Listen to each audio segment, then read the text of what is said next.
G'day, I'm Blake, he, him. This is Monster of the Week through Open Hearth. This is episode 7 of the Rockies 2015 Modern Supernatural campaign.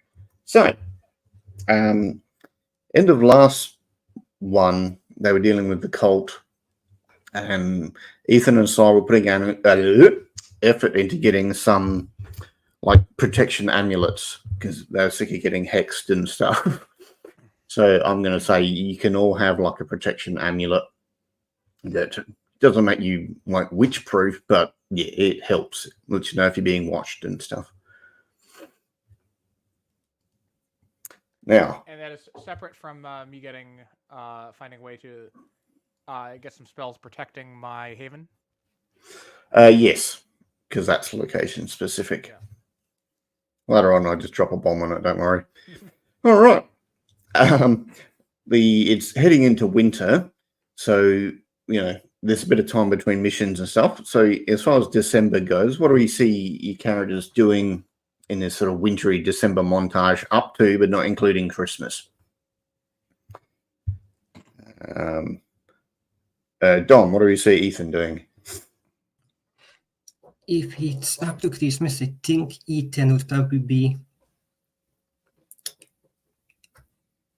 I imagine that Ethan has a father that is a bit disabled, and since it says Christmas, Ethan's probably spend a lot of time at his father's place in the Rockies, just like helping out with what he can. Okay. You're not buying a gift for anyone special. You just. I think at the moment, Ethan is just kind of focusing on getting things on his father's house ready. And then after that, he's probably going to go and do some Christmas shopping. Is Vanek still crashing at your place, or have you booted him out? That's up to him, I would say. Ethan will probably just let him stay for as long as he wants. But if he decides, hey, I'm going to just get out of here, then he will just bid him goodbye. Yeah. He'll probably hang around for like a fortnight and then he'll go back to Bozeman and he's going to sleep a lot. He gets sleepy this time of year. I also just want to mention that for my level ups, because I forgot to take level up last session, I took one move from the Crooked playbook, Home Ground, and one move from the Experts playbook. It wasn't as bad as it looked. Okay. So maybe you got in touch with some old criminal friends or whatever that you used to hang out with, and you touch base with them, and you updated each other what your lives are and stuff. And so yeah, it's sort of something you used to do, and then you caught up with them again, and you still got those connections or whatever. All right, Brandon, what do we see for Amber's December wintry montage?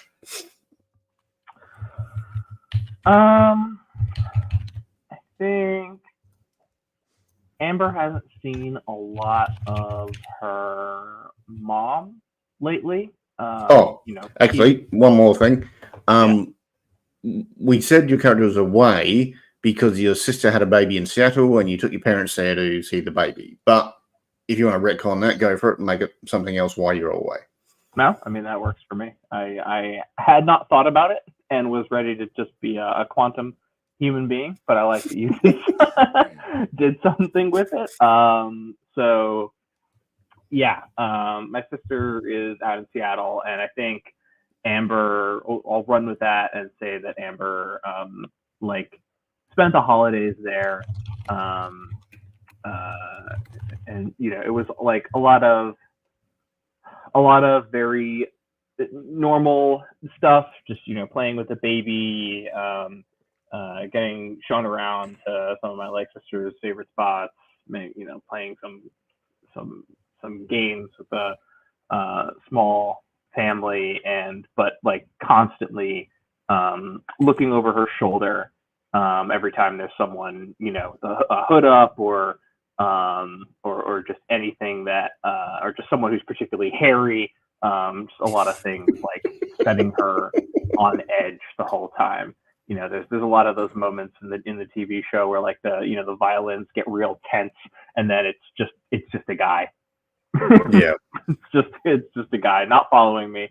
And then I think at some point too, she's like, I don't know where I'm getting it. I was thinking of taking for my advancement, borrowing from the professional move and like upgrading the van to make it kind of like more of a legit monster hunting van. Okay. Well, you know, both Ethan and Cypher's cars got damaged in the last couple of months, so maybe like I don't want that to happen tomorrow. Yeah, and you know, I flew out there, so maybe in the meantime, I left the van with Ethan, and you know, kind of asked for like I know Ethan knows some people who know some people. And that are real good with cars and don't ask too many questions. So yeah,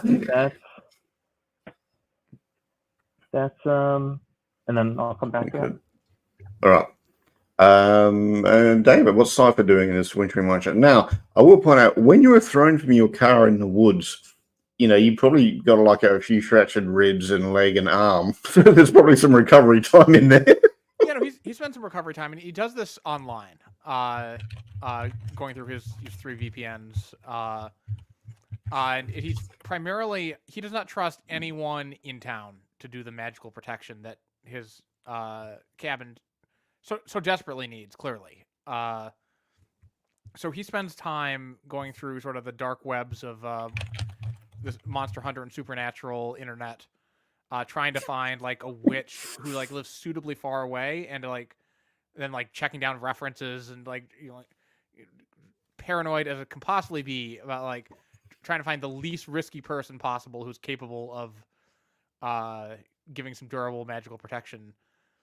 And I think that again, because he doesn't have contact with his father and his family money anymore, maybe a little gets to him from time to time, but this witch wants a magical item in payment. I think Sai comes to one of you guys and asks you to come take a trip to Denver with him, and warns that it could get a little dangerous. Which one of you wants to have done that?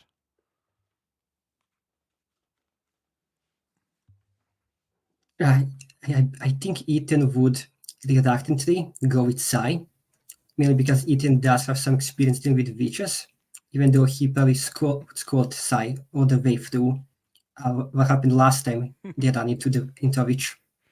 Yeah, and so we went down to Denver, and I think we can leave the details vague for now and maybe bring them out through flashbacks or references, but we had to go in somewhere and get a magical item that the witch wanted as payment, and bring that back. But then, as of just in the past week or so, the witch flew in from I don't know, let's say Maine, Kansas, Maine, and took the supplies that Sai had gathered and spent a day and a night doing all sorts of weird rituals, and there's some blood involved, and there's little sigils everywhere, and but at the end, pronounced it the magic was complete, the cabin was protected, took her payment, and headed away. And now Sai, I wouldn't say he doesn't say he feels safe, because Sai never feels safe, but he feels less concerned about the risks to his little hideaway from this dangerous world than he used to. Okay. And what's the face? Megan's there, so it's just Cypher. Cypher has a start session moves. Yes. Connect the dots. Roll Do plus the sharp. dice roller again. Oh yeah.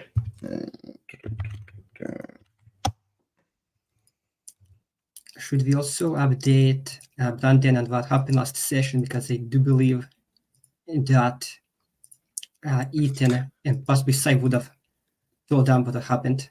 Well, they were there for some of the sins affecting various targets around town. and they knew that sort of after the sins, all 7 were done, then something was going to happen, and possibly Meg turn into a demon, but that didn't happen.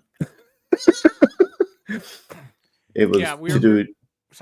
We were pretty sure and sort of realized at the last moment that if Meg had stabbed someone with her magical dagger, who was, in retrospect, maybe not trying super hard not to get murdered by this magical dagger, that might have brought out the butterfly apocalypse.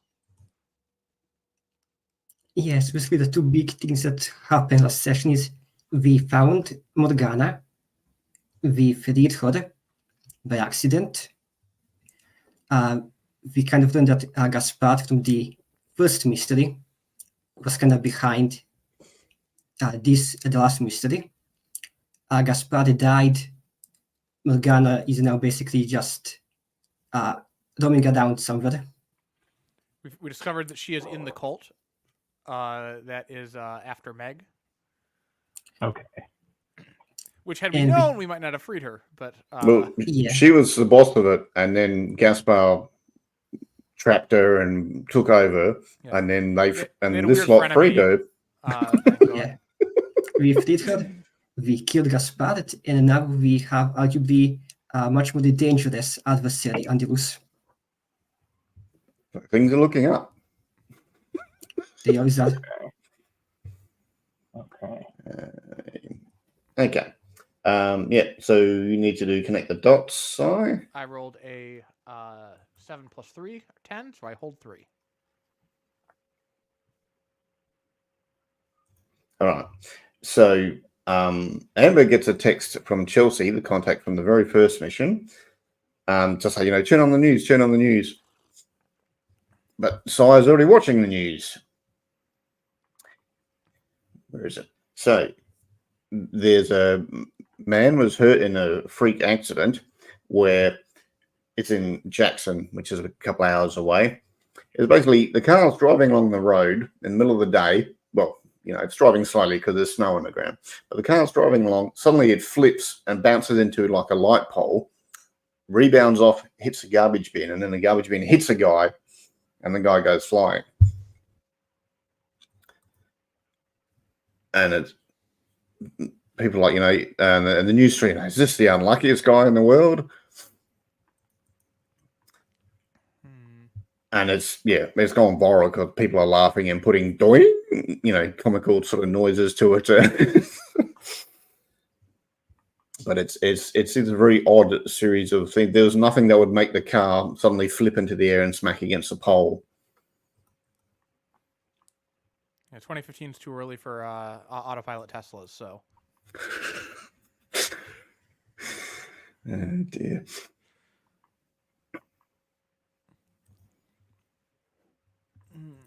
And Chelsea sort of put on the next text, too strange, question mark.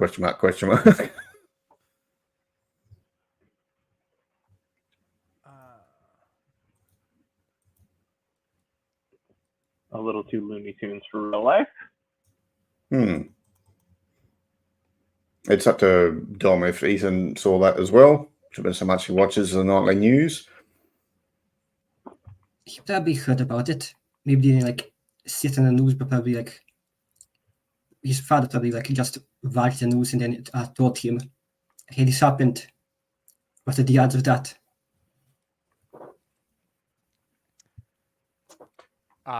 Sai is totally unsurprised. This is he's already got 6 ideas in his head about what could be behind this. One of them might even be true. All right. So he got 10 for connect the dots. Yep.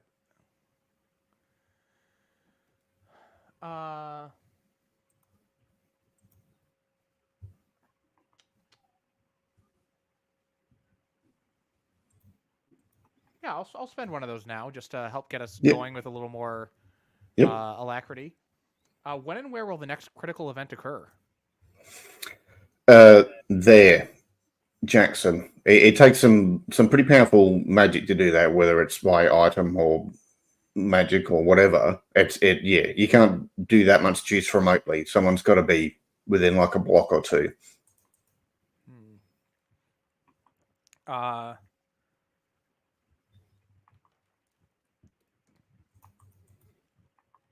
Where is that? Sorry. Trying to find. Skeeter, Gecko, come in. This is Wildcat. Over. This is Gecko. What is it, Wildcat? Over.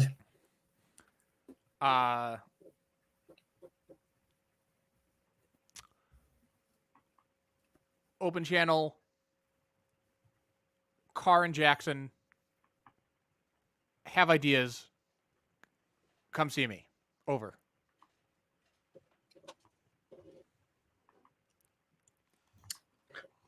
We'll say it's like 7 at night at this point. So it's like December 22nd, 7 p.m.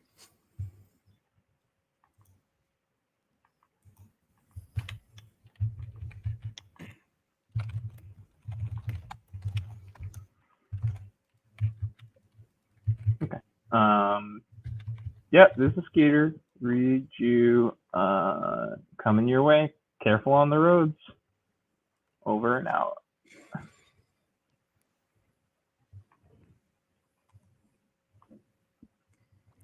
Does Ethan or Amber grab anything specific on the way, or just jump in the car and off you go? Ethan probably nothing specific, because he just heard about some accident on the road. He doesn't really have any idea about what could potentially be out there. I was just thinking, do the other three all get like a new mobile phone for Cypher for Christmas? Oh, what could this be? That all three of them got him a phone. Yeah, he does not trust the networks. I know. Just be funny, passively aggressive, but funny.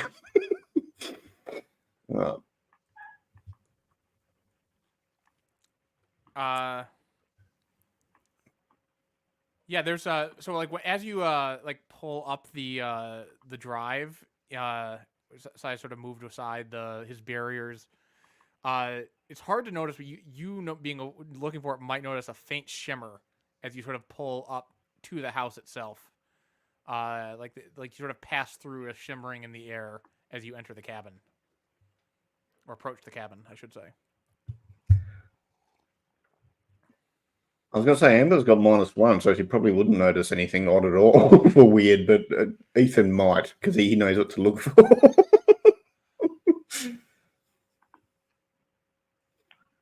Ethan will probably just, when he sees the shimmer, he'll probably just mumble to himself, I hope Sai knows what he's getting into.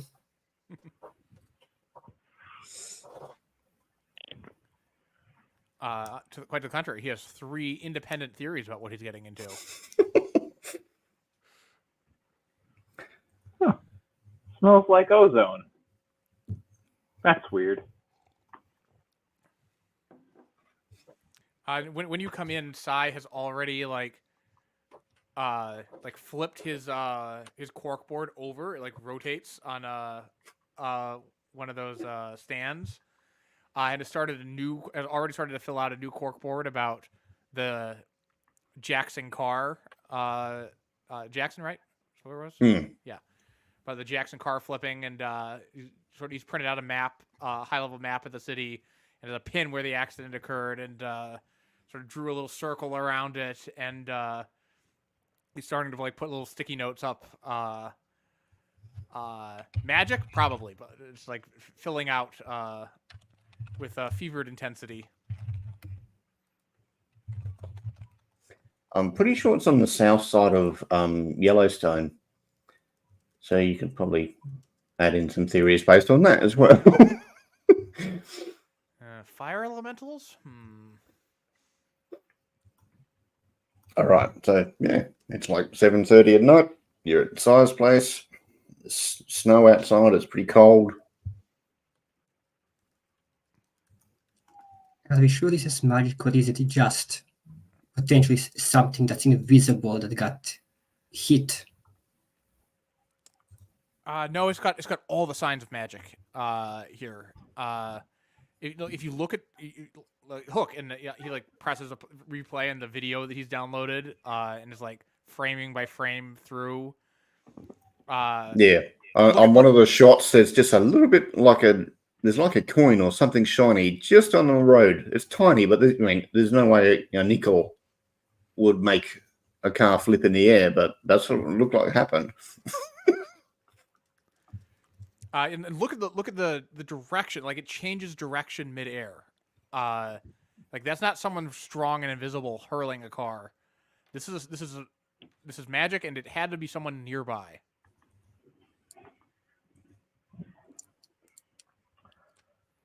Do any of the videos identify this guy, or are we gonna have to do some work on that? Because I mean, unless it's very powerful, some sort of creature with innate magical ability, but it doesn't seem like that. Magic people have a reason. It's sometimes a shit reason, but somebody had a reason to put this guy's car over. All right, so you can look through the tapes a few times if someone wants to roll investigate a mystery. Sure. I'm good at sharp stuff. I get an extra +1 for investigating a mystery with my lore library. It's a 10 + 4, 14. Smashed it. All right. What do you want to ask? Let's see, I've got that right up here.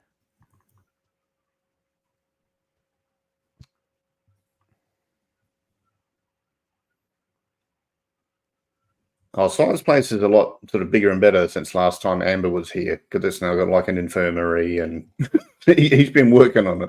I've sort of dug out a bunker underneath, and then have I've been able to move some stuff down into the bunker, which has then cleared up space in the main area. Cough, cough, NORAD, cough, cough. No, I do not want transit directions from Casper to Jackson. So I sort of have an idea of what sort of creature is it already. I get 2 here. I mean, the others are looking at the clues as well. They can suggest one of the picks if they want. That's what is being concealed here?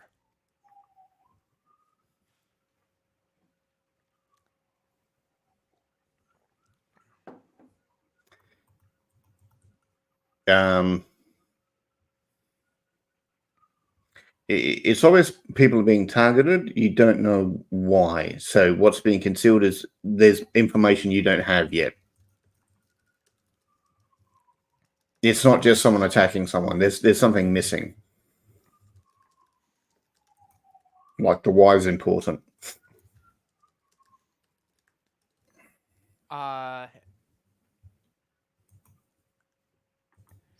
The other thing I guess I'd be interested in is what can hurt it.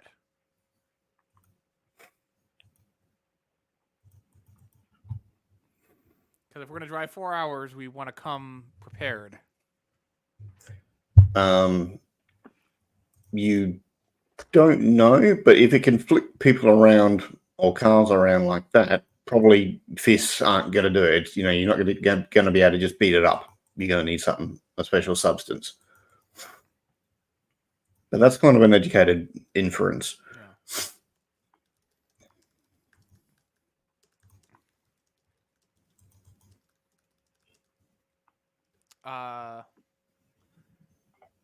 All right. Just a second here. I have a move, and I'm sure I want to use it now or.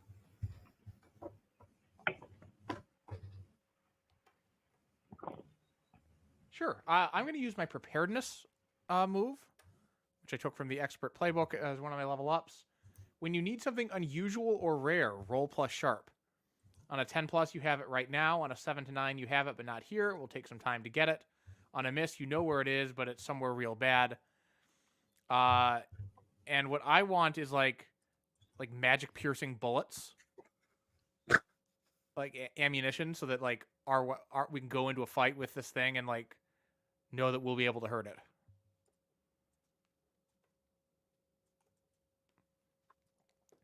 So I will roll + sharp. The expert has all the best moves. Right. So sure, you can have like 6.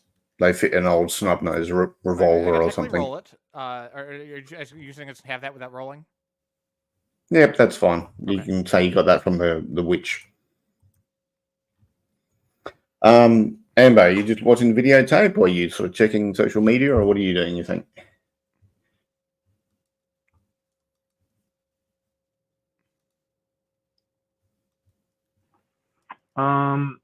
Yeah, the priority would be to like identify him and a reason why he would be attacked. Yeah, you know what I'm gonna do? I'm gonna crawl social media posts to see, like, sometimes people are just like, oh my god, I know that guy. This is so and so. To see if I can get a little bit of an ID. ID Oh. on the guy. Oh, so you sort of cross-reference some pictures, and other people are like, yeah, isn't that this guy in town? And they put up some other pictures, and you sort of compare the different pictures together. And you've seen him around town. He's kind of a no-nonsense guy that never jokes. Ethan actually knows him.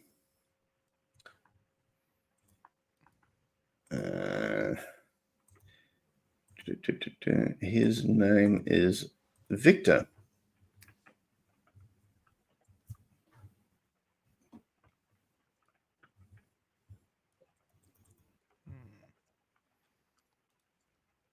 Charming. He was walking down the street wearing his black suit as usual, and suddenly a car hit a bin and the bin hit him, and he's now in hospital because it was quite a bit of force. Okay, guys, listen to me. Perhaps we just don't investigate this one. Perhaps we just let what happens happens.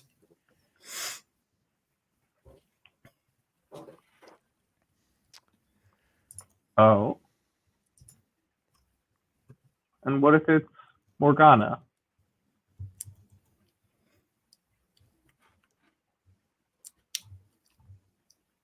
I'll be honest. If Morgana is behind this, then yeah, that is an issue that we'll get to if it escalates to the point where we'll have to. But as far as the victim of this accident, quote unquote, goes, I say we just let it happen.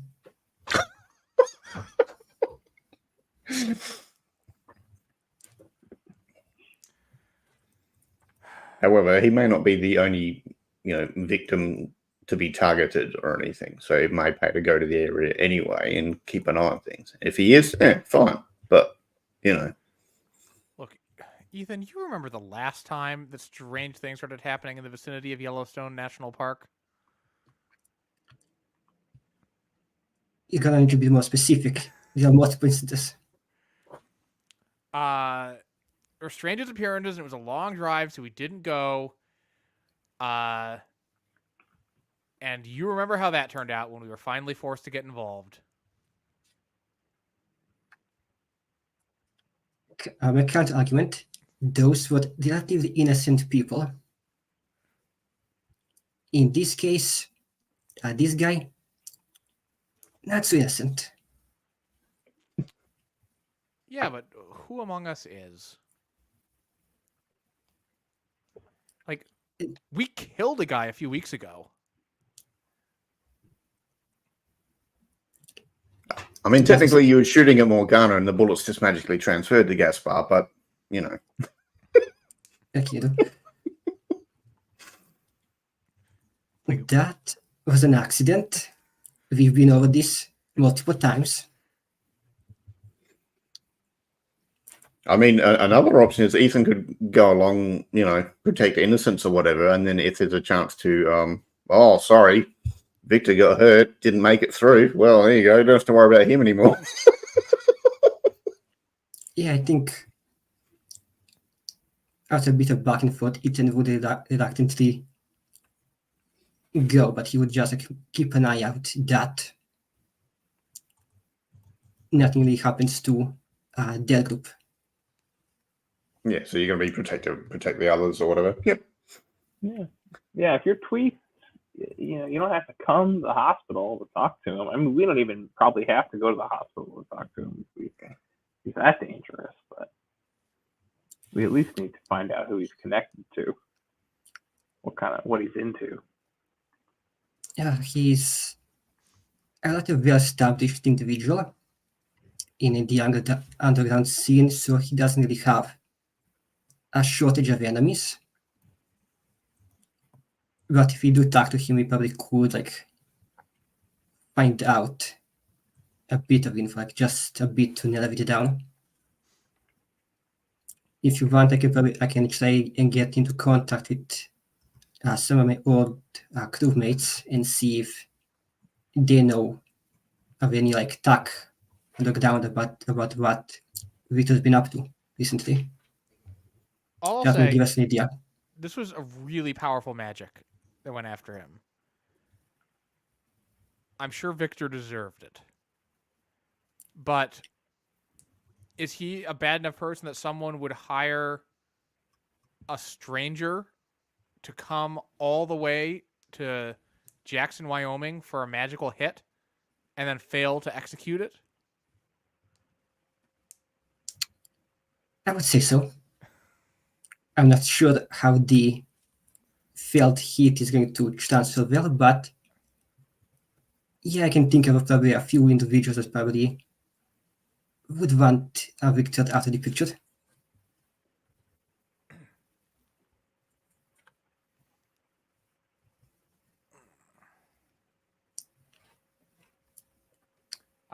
Hang on here. Okay, well, this is actually something that I can help shed some light on. I say out of character. I'm going to spend my second connect the dots point. Okay. To ask, what does the monster want from this person? And I may not be able to answer this immediately. This may take a little research, but what does the monster want from this person?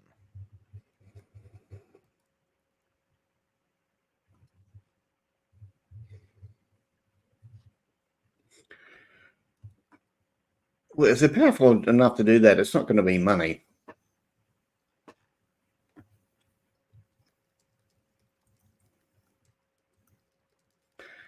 So, yeah, maybe they've got something magical, or they've got something that has to be given freely. Well, yeah, has to be willingly surrendered.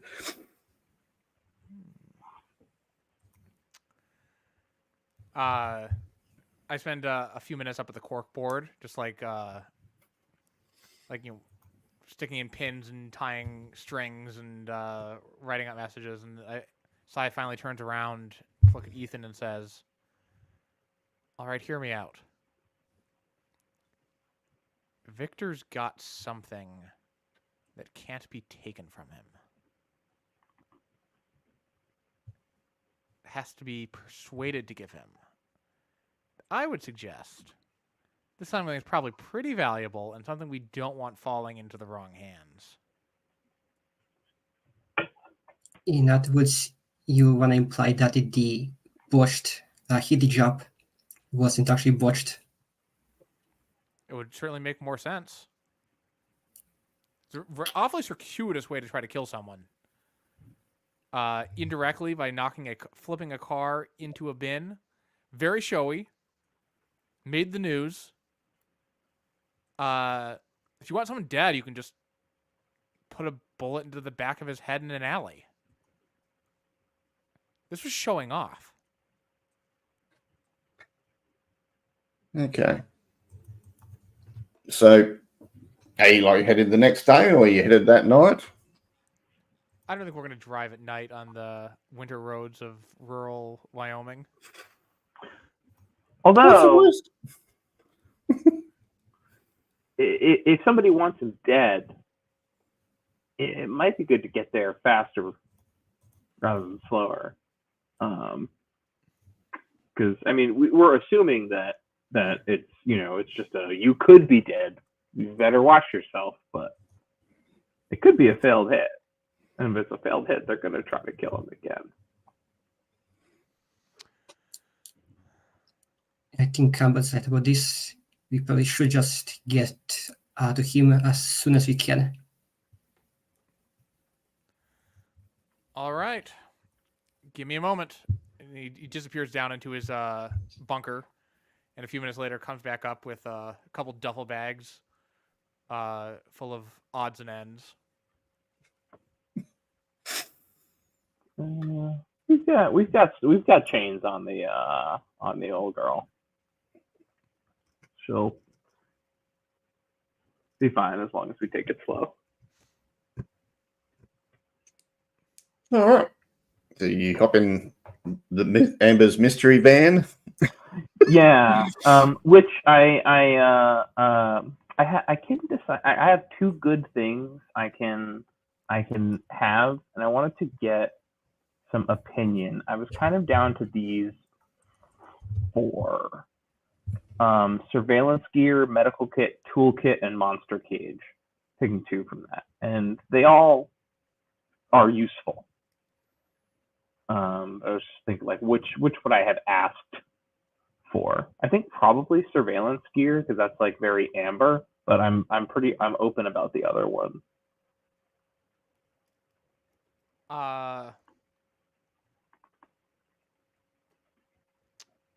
And we have an infirmary, but that's stationary. Certainly there would be being able to take dangerous things captive would be valuable. Because we keep having to tie people up with baling wire and stuff like that. Like we find ourselves restraining people, not just monsters. So, if we're being honest, we kind of didn't capture any monsters so far. It's just been regular people that we've just tackled to the ground and tied up. It's mostly been people. There's an argument, the tree people weren't people, but that was they weren't people. I didn't kill myself. If that helps somebody sleep at night. We can also just decide on that when it's convenient. But yeah, I was also like, which one of those that we like lacking? Is it like if we lack the monster cage, is it more interesting? Because then maybe a monster could escape from the van, or we have to tie them up, or like the medical kit. Does that just make it? But I mean, any of you can grab like a first aid kit, so it seems like a bit of a waste of a pick to have that. Yeah, I'd have a monster cage in the van. Monster cage? In the van, yeah. Yeah, I think that's the more interesting option. All right, that sounds good. So we got surveillance gear and a monster cage. Is what it is. The other thing was like toolkit. It's good to have lots of stuff, but we can always just say we have some tools. Cool. Okay, great. Well, that is so. Yeah, the van, newly in the van. The surveillance gear is mostly like it's. I guess there's some like not shady, but like better quality than I should be able to get. Maybe like illegal because directional microphones. You can point at a window to get the sound and listen in and stuff like that. And stuff that's not like super government high tech, but it's like maybe police issue. That Ethan's friends have liberated for us.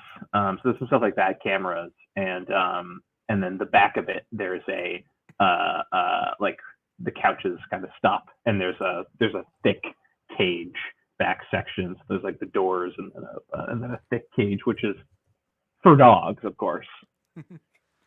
For really big dogs. Okay. All right. So you heading off to Jackson's, about 3-hour drive. He's kind of going around the bottom half of Yellowstone to get there. It's a slightly bigger town, though. Oh, actually, I think that on the drive to location, Ethan will probably just call a few of his contacts, his other crewmates, and see if any of them have heard any interesting news about Victor and his dealings. Anything about Victor?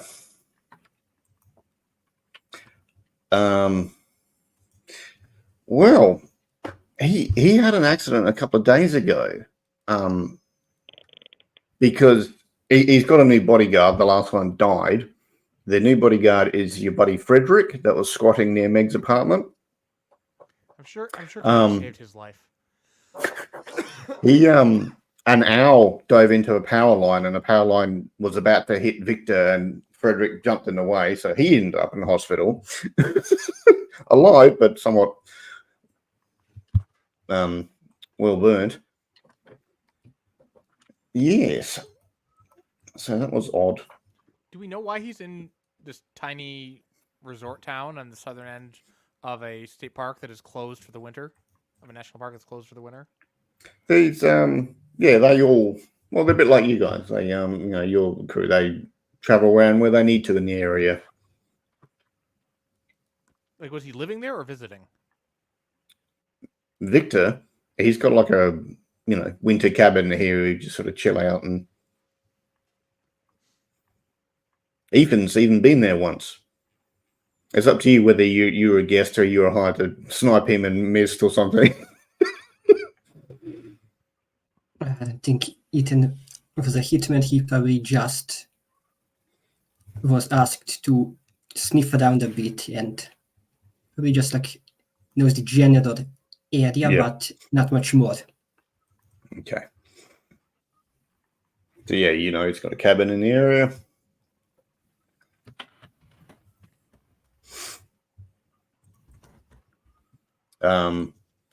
While Amber was looking around social media, she found a funny clip that people had.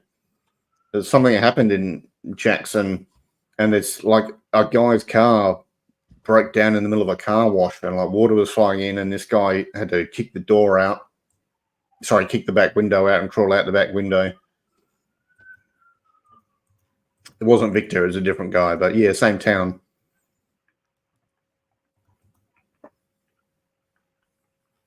Actually, what am I talking about? You know who he is because you're related, aren't you?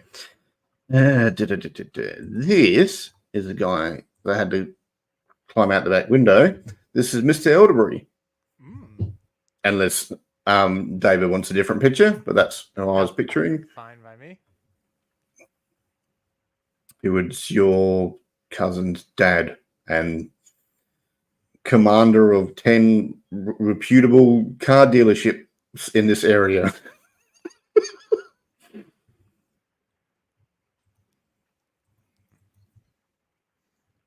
So yes, you found a social media clip of him climbing out the back window and his car got stuck in the car wash. Size dad? Yeah. Okay. Your estranged uncle. Got it. Whose name is Cypress, of course, who never sigh. Given they established that I'm Cypress Elderberry III. Oh. Well, man of the people takes his own car to the car wash.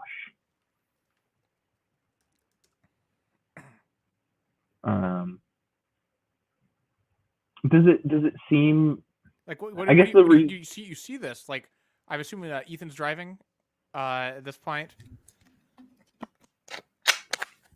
Like, do you show it to Sai? Yeah, Ethan's taking a turn driving. I don't know how long it is from where we are. But, yeah, it's like 3-hour drive, so maybe you did an hour and a half, okay. and then or just Ethan's driving there. But yeah, I've got it on my phone. On my, I have an unlimited data plan. I think from early grandfathered plans. Yeah, that exists in 2015.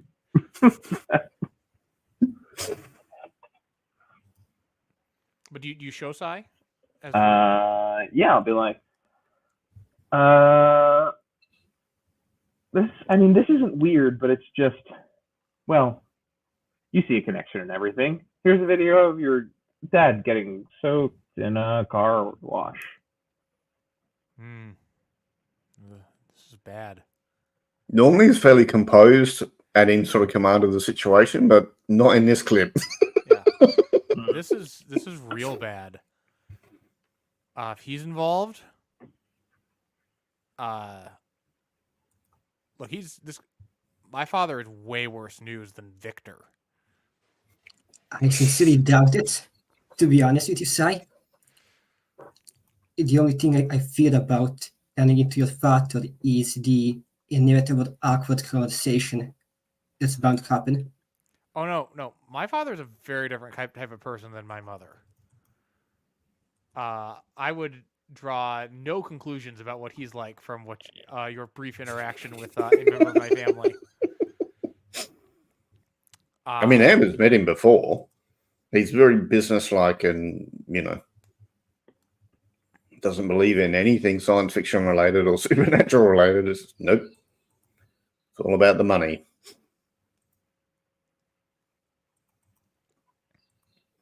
Yeah. Okay. When was this video from? In relative, was it close to the Victor video? Yes. So, Victor's bodyguard getting hurt by the owl falling on the power line happened, and then the next day, Sai's dad is climbing out the back of the car in the car wash, and then the next day, the car's bouncing off the pole and hit Victor. So 3 days in a row.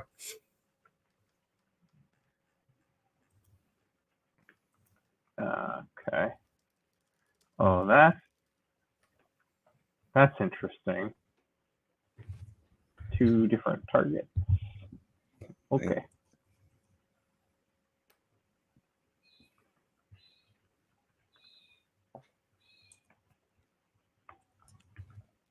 You think that there's a chance that Mr. Elderberry and Victor have something going on, and that's why they're both being potentially targeted? Nothing could be more likely. Your son has to ask the obvious question.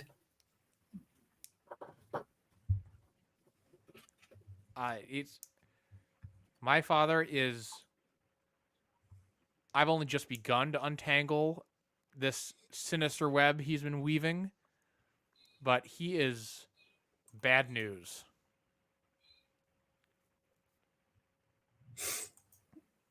I'd say it's midnight when you get to Jackson. You gotta just take turns sleeping in the van, or you can stay at a motel or something, or it's pretty cold outside.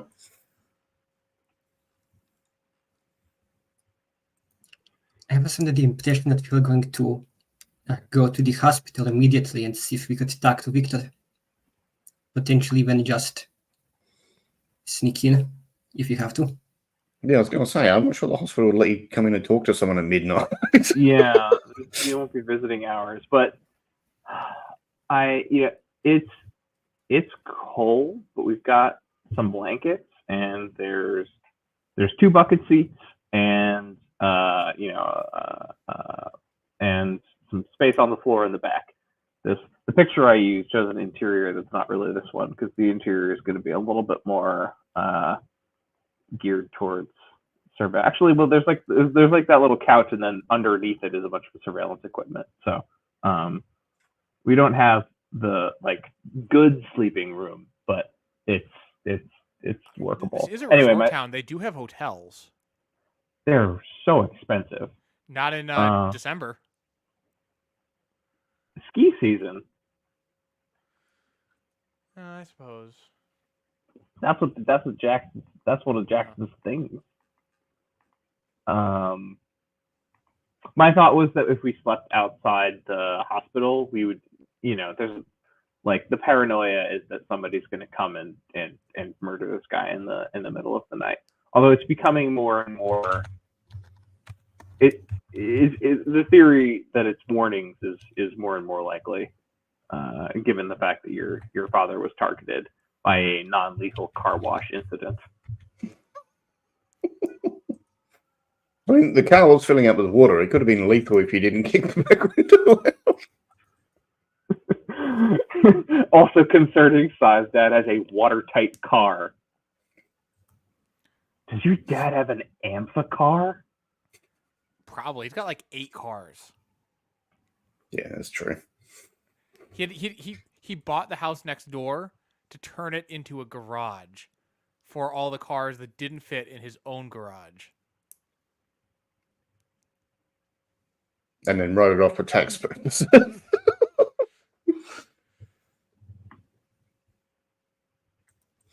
Yeah, I don't. He may not be magic, but his accountant is definitely a warlock. Okay. So in the morning, you're going to go and see Victor in hospital. Ethan, are you going in as well, or are you going to stay in the van?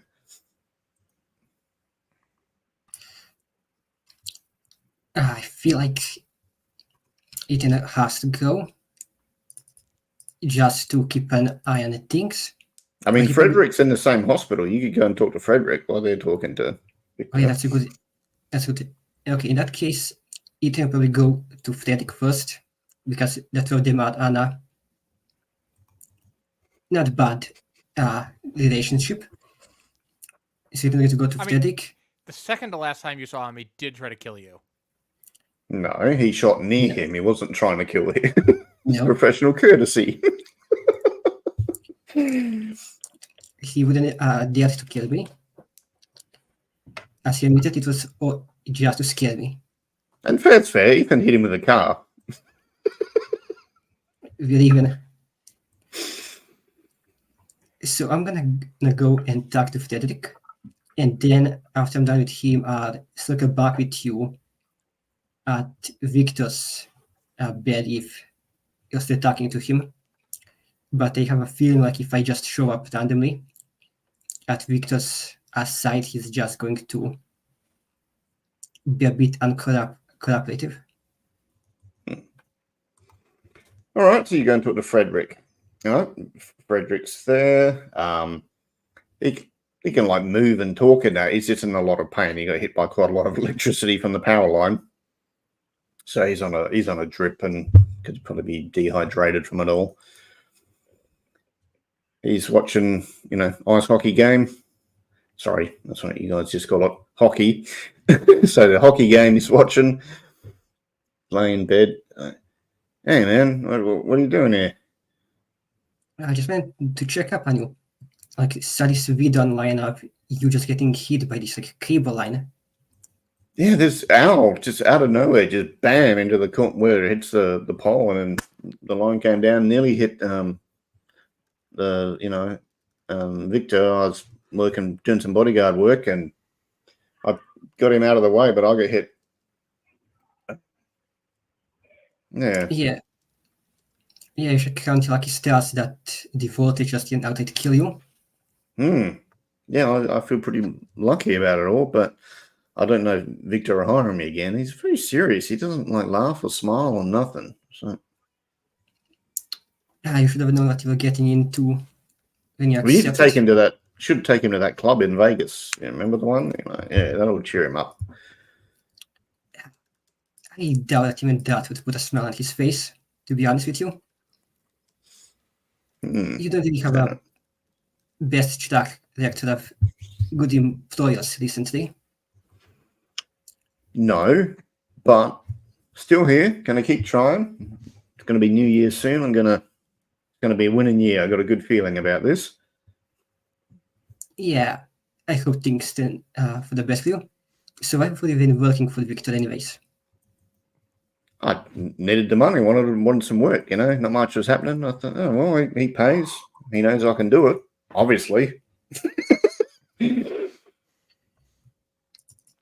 Yes, so just bodyguard work, nothing special.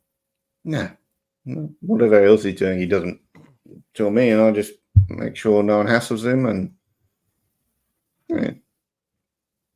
Besides the whole hourly incident, any other villainous happened when you were under his employ?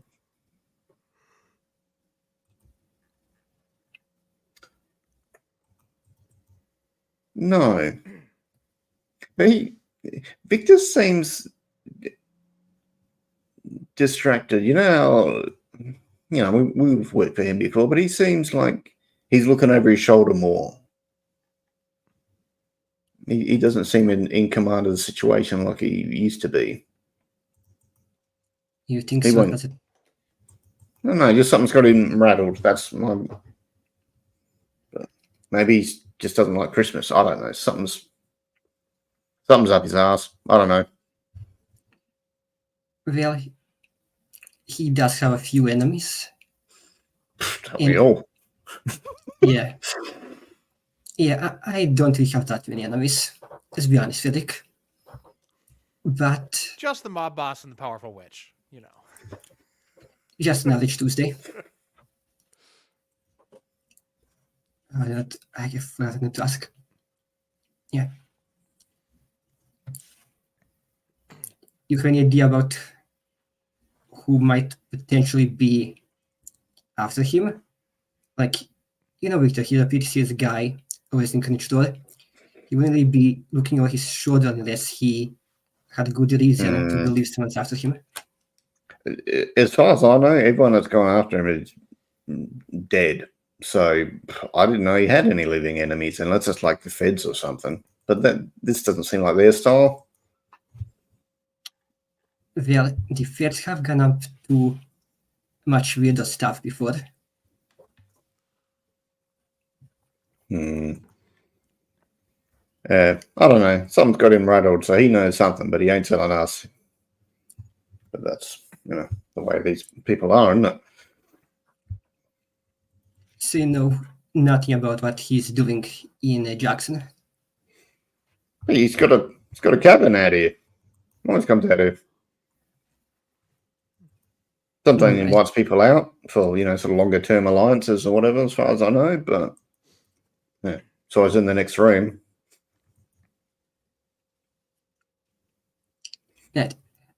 In that case, after you get your desktop and get better. You just pat him on the shoulder a bit, and then just I'll leave. Once you get out, let's do something. Yeah, sounds good. Share something for the Holy Spirit. Sounds good. All right, so Amber and Sai are going to see Victor. I don't make it all the way there because I think as I'm walking through the hospital, I have a vision. I'd like to roll sensitive. As well, we'll see if I make it there. But I want to see if there's anything else in this hospital that tugs me in a different place or.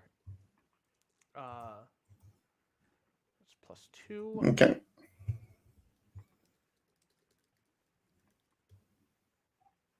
I'm rolling great today. 9 + 2 is 11.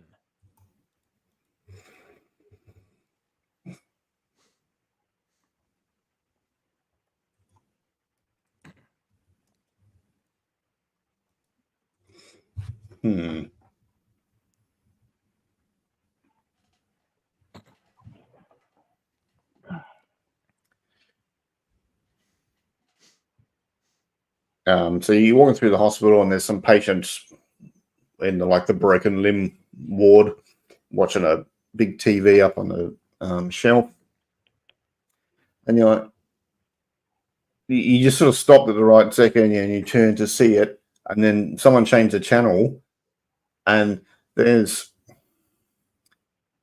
these people. It's like a clip of them that's being shared.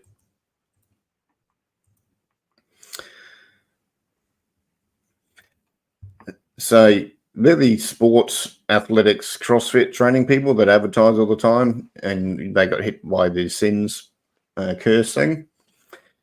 So they're doing one of their live video training sessions, and at one point, one of them trips, and suddenly they've got skipping ropes or jump ropes, and all of the ropes just go bang and fly towards the guy, and they all kind of smack him in the face, and he hits the ground. It was like he was suddenly a magnet for skipping ropes. It's, there's 12 people in the clip, so the chance of all 12 of them suddenly flying towards his head is a bit odd. Probability twisting magic.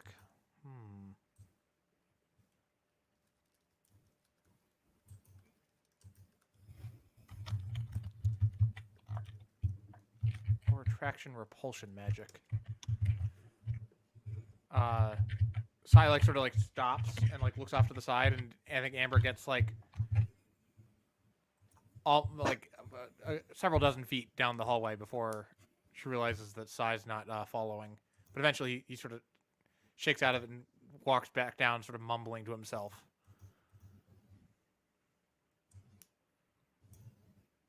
All good? Oh no. Very bad. But I haven't yet figured out exactly how it's bad, which is really the interesting part. Okay. So, normal. Okay for now. I would just take a bio break. Is 5 minutes all right, or you need 10? Or 5 will work. That works. Right, works.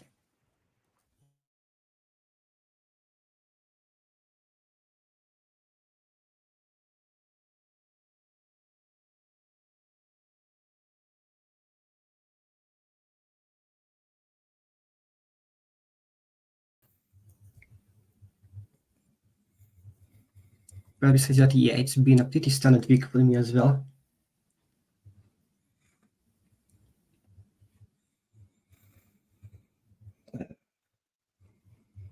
And what about you, Brandon? How has your week been doing? It's been good. It's been unseasonably horrifically warm in New York City. It's been 15 C. It was the high today, which is not okay for February. But otherwise, yeah, it was a good week. I just started a training program for like restaurant work, trying to get into baking. So that was this week.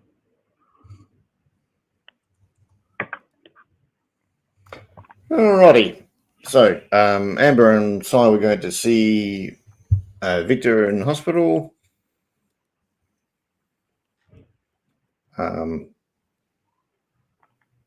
He's laying in bed. There's another guy in a seat, sort of sitting in the chair next to him. Like, he sort of looks at you two, like, who are you?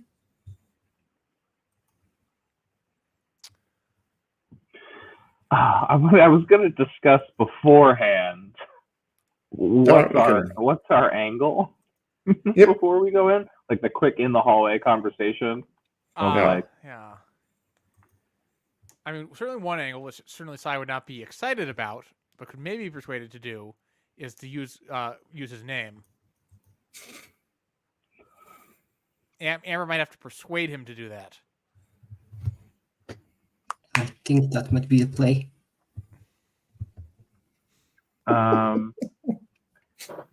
Yeah. I look, Sai.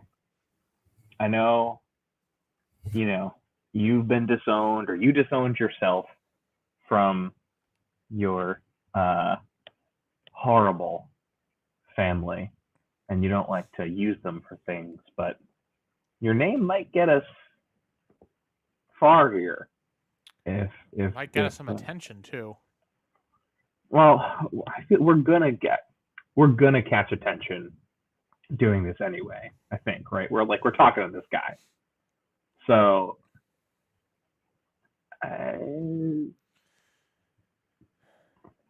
otherwise, who are we? We can say, oh, we're with Ethan, and then that's a target on his back. Which, if we're being honest, I feel better about, but Wow. But then also, it doesn't get us anywhere because we're associated with someone who Ethan has not told us the story about, but fine, we can do it, but you've got to introduce me. I won't do it myself. You can use my name. All right, so I'm gonna be the like I'll be the muscle then. We really did get Meg back. I'm your muscle. I've got a gun. I'll make it obvious to anyone who knows what to look for that I'm carrying, which I guess in Wyoming is probably normal anyway.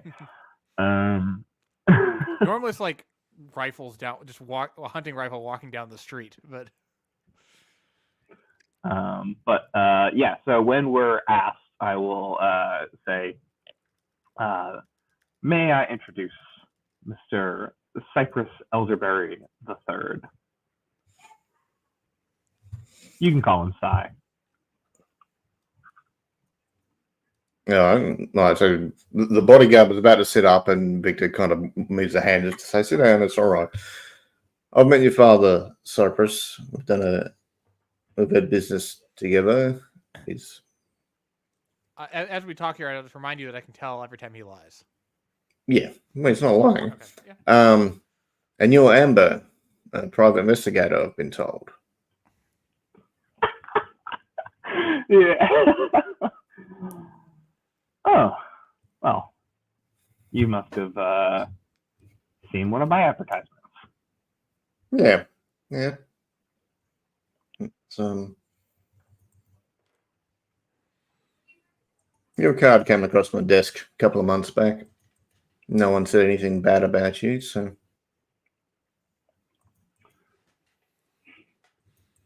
Wow. We were sorry to hear about your freak accident.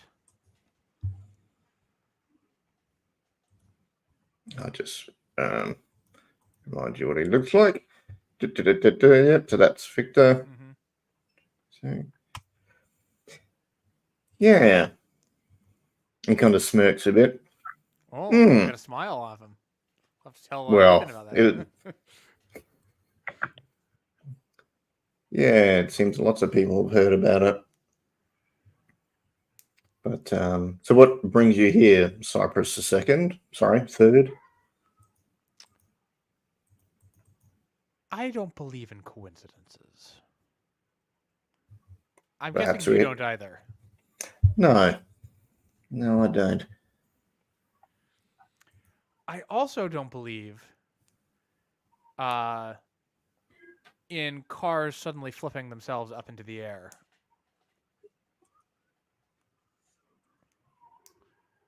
An extreme improbability, one might say.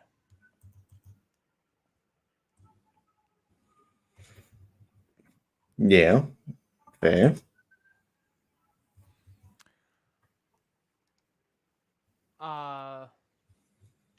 a moment here.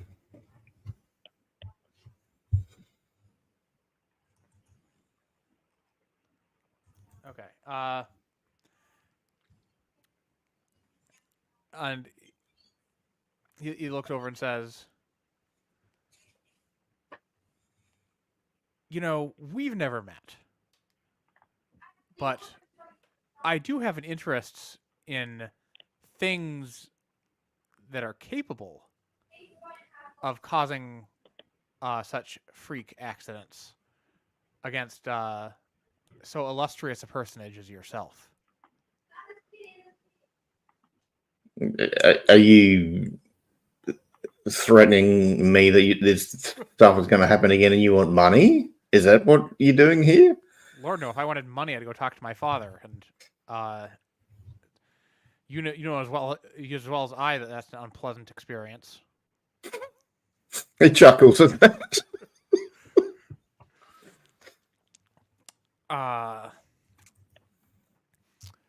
No. What I was hoping for, as a question of what would you say, Amber, professional curiosity, is Professional. Yeah. information about what happened, so we can get to the bottom of it. This is the second freak accident that's happened to or near you in the past week, I understand. It would be... So you work for Amber. You're both investigators. Is that it? We're colleagues.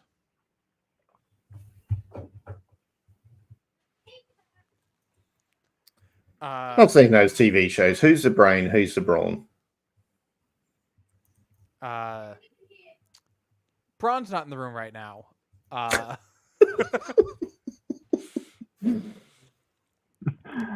can't pretend not to be smart with this person, but I'll like look a little tough, I guess. Oh dear. Mr. Victor, surely you can see, you can connect the dots as well as I do. It all fits together. And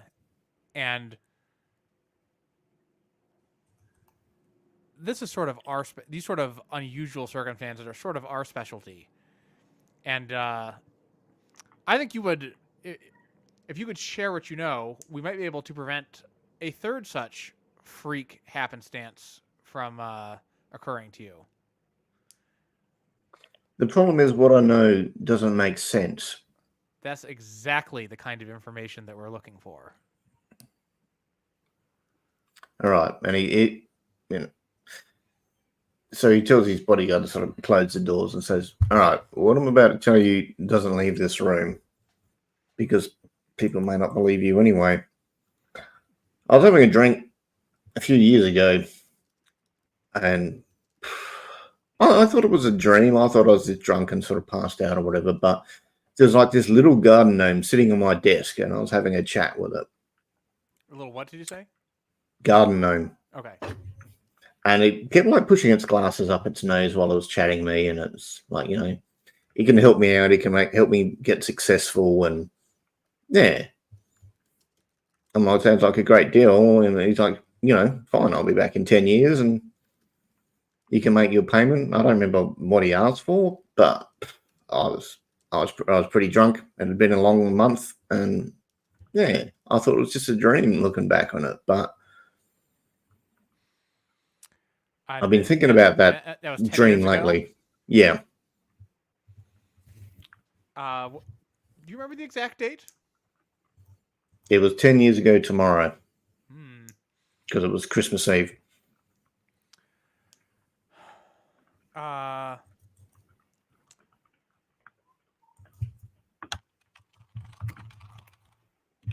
moment here.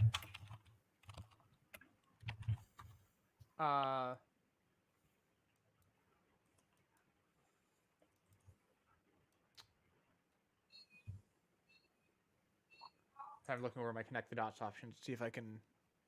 This information will let me use something in a way that I think will be useful. Obviously, there's things I could ask, but is Amber going to ask anything, or perhaps study his body language to try and get investigated mystery or something, or?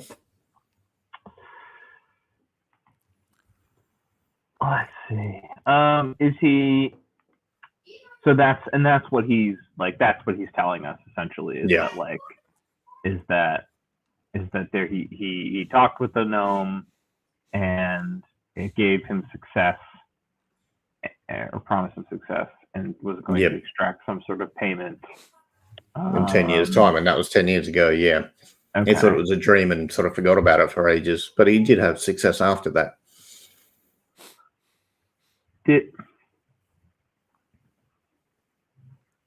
Have these unexplained? And he was telling the truth about all that, I should say. Yes. As far as he's aware, yeah. Yes. Have all these unexplained occurrences just started happening? Was there a wrap up? Were they preceded by anything? Did you get a message? Maybe even one that didn't make sense? Could just be something out of place. I got a text about coming to a garden for payment, and I'm like, I don't know. I thought it was just, you know, people fishing, people trying to get money out of me. Any garden, or a specific garden? It's a garden in a park. It's like a nice park in town. I haven't been there much, but yeah, I know the place. But I just, someone's going to try and mug me. I'm not a chump. I'm not falling for that shit. Oh no, very sensible. Very sensible. Does Dom? Does Ethan want to come in, or you'd rather leave him at it? Let's see, the door's locked, not locked, closed. Yeah. Ethan's probably just like listening in. Probably heard some of it. But seeing how well this is going, Ethan's probably going to choose not to potentially throw wrench in all of this. But I do think upon hearing the whole thing about the gnome, about the payment getting success, and knowing that Sai's father was also potentially connected, I think Ethan is going to kind of like go to like a security area and probably call Mr. Elderberry and see what he can get. Okay. So you're having a separate phone conversation? Yes. Answers his phone. Ethan. Mr. Elderberry, do you happen to be in Jackson, Wyoming at the moment? But I was yesterday. I still am, but I was going to head back to Cody and then going to Bozeman for Christmas. You know. Bozeman.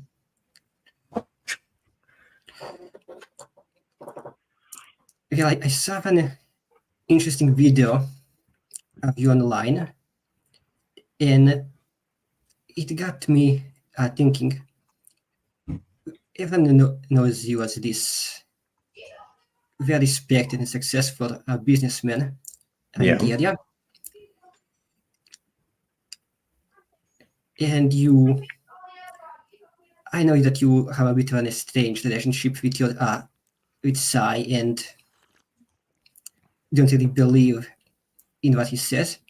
But how well, that's why I wanted you to look after him, because he's going to get into trouble one of these days. And I am doing my best to keep him out of it. He makes it difficult sometimes, but I think I've got him on the right path.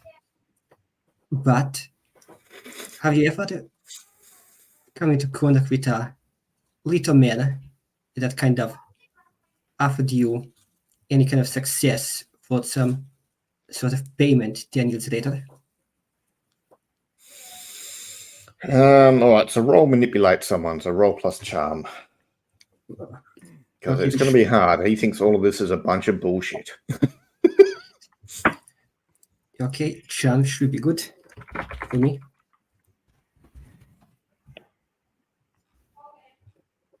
Okay, that's a 9.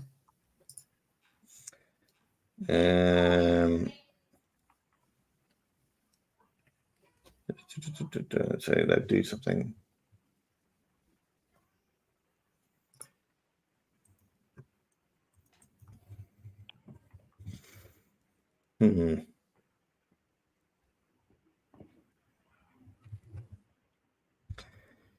All right. Yeah, you're gonna come and meet with me. I got something. Yeah, that's right. I'll be in the cafe on the corner in the center of town. I'll be there shortly, Mr. Elderberry. It's only like a block from here, so. Yeah, Ethan's going to end the call and probably just like shoot Amber like a text message saying that he is going to check up on a lead, and he'll meet up with them later on. Anytime we can head towards the cafe. All right. Back in the room, yeah. That's Victor's like, well, you know, he's going to believe that. Doesn't make sense. Maybe someone put something in my drink and they're messing with me or something. This is some sort of long con to get some money, but I don't know. I think you are being targeted, Mr. Vincent, and indeed just some kind of long con. I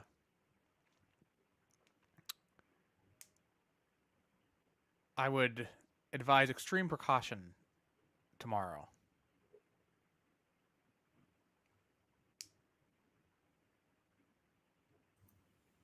Yeah, I think so. But you truly don't remember anything else about the kind of payment you imagined this person asking for?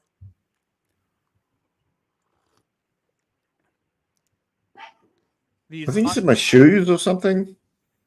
Was it my shoes? shoes, soul. Yeah. Because I'm at a joke about you know that old song "Devil Went Down to Georgia." Yes. Yeah, like that. But I was pretty drunk. Sorry, Doesn't happen often, but I just froze for a you know. second. I missed that.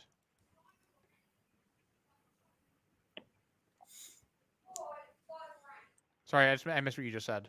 My internet froze. Yeah, I was pretty drunk, but he just reminded me of that old "Devil Went Down to Georgia" song, and yeah, I made a joke at the time, and anyway, look, if you know something that may be of value to me, which means it can be of value to you, I'm not, we've all got bills to pay. The bodyguard's looking at you both like, he thinks you're both full of shit and he's going to shoot you at a moment's notice, but that's kind of his job. I mean, Cy refuses to ask his father for money. I'm sure his mother funnels him some, but he has fairly expensive monster hunting expenses. Yeah.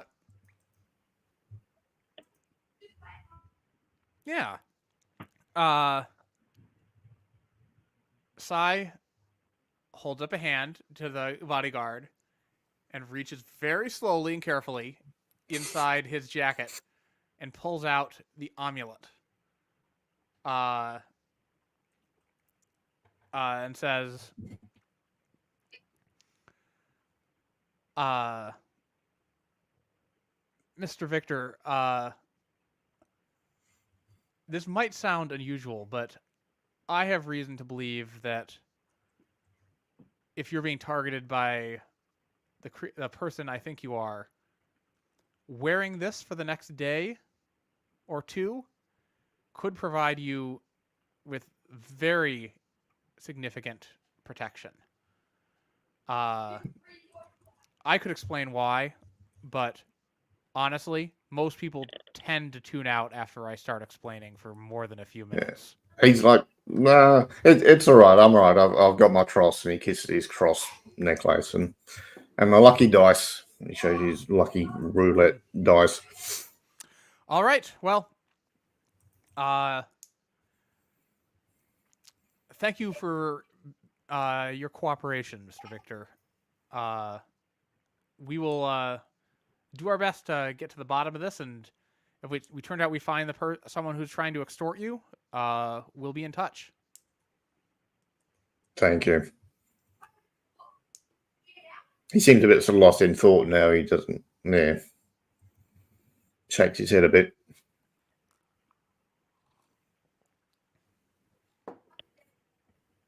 Bodyguard's still giving you both the death stare. That's bodyguard number 2 because it's in the hospital bed now over there. Okay. So you leave the hospital now, I guess, or? Yeah, I think so. We do. All right. Ethan, you go to the cafe. Mr. Elborough is there, and it's just, yep. Ethan walks up to Mr. Elborough, sits in the seat across from him, or adjacent to him, depending where he's sitting, and extends his greetings. Mr. Elborough. Ethan, so you had a question or something for me? Yes. So, you're a successful businessman, self-made, but 10 years ago, did you ever meet with like a strange little man that promised you success for some kind of payment?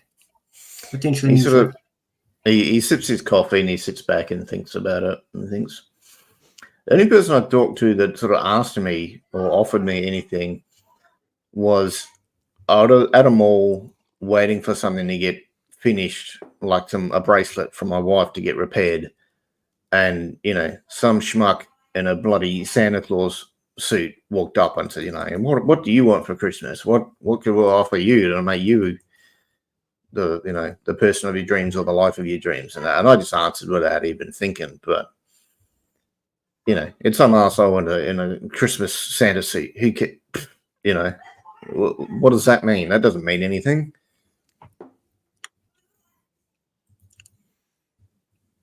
Normally, I would agree with you, but I've got the sneaking suspicion that whatever it is that happened 10 years ago is going to be Sai's next little pet project, and I need all the information I can get about that incident, if you call it, to make sure that he doesn't get into too much trouble.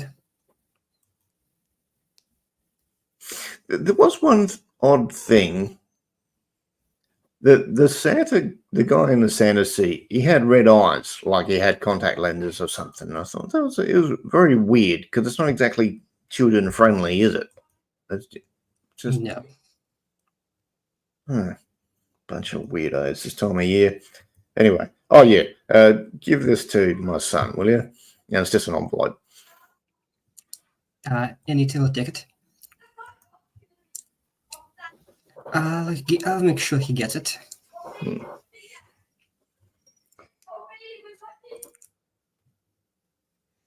All right, so you all meeting up for lunch, or what's the plan for the team now? I think Ethan would just also ask if Mr. Billy recounts any kind of payment that this Santa Claus wanted.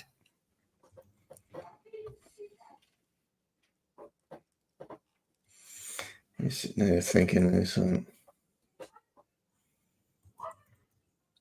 He did say something about if you want it, you got to work for it. You got to put your heart and soul into it. Which it just struck me as odd. Like, what sort of Santa talks about that sort of bullshit? I thought this guy was off his medication or something, and I just walked off. I see. I think I said yeah just to make him go away. I'm a businessman. I got shit to do. And I think you might be in a bit of some danger here, Mr. Elderberry. So I would just suggest From who? From this weird Santa Claus. He might seem like just like some kind of bum that was just shouting crazy. But I've been in the darker parts of town. I know that these individuals can be quite vindictive. So just caution that you practice some safety in the coming few days. All right, I trust what you're saying. He gets his briefcase out and he's got a handgun and he puts it in his inside jacket pocket. So, all right, I've got some insurance. I hear what you're saying.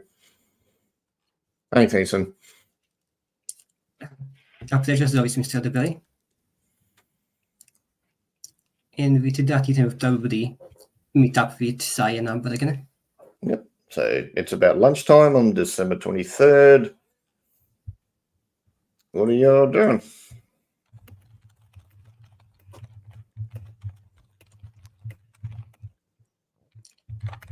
Ethan will probably ask what info they got from Victor.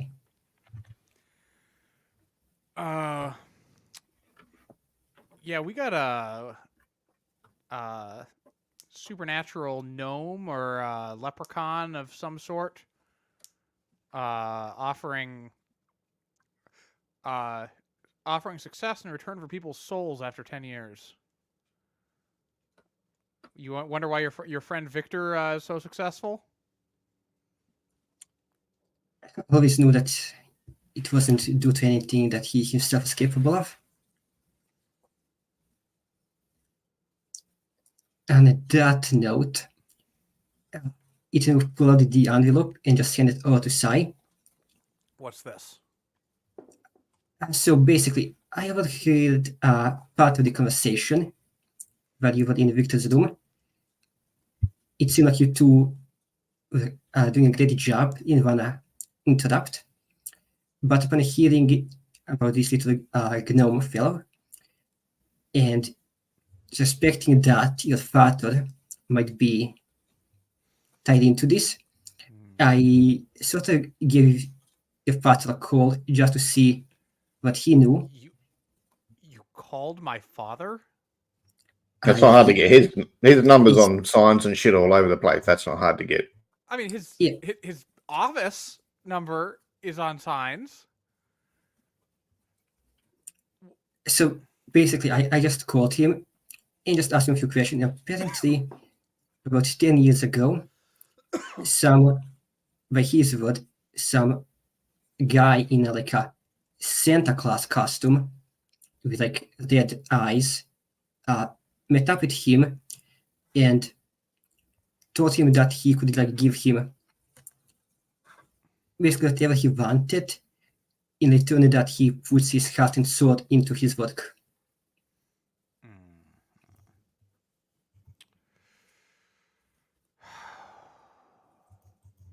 We're gonna have a talk later, Ethan. Because this doesn't seem. There's things you're not saying. So we don't have time for this. We a bit of a time crunch with this one. That's why I said later. As little as I like him, I do not want my father's soul being hauled away by some leprechaun.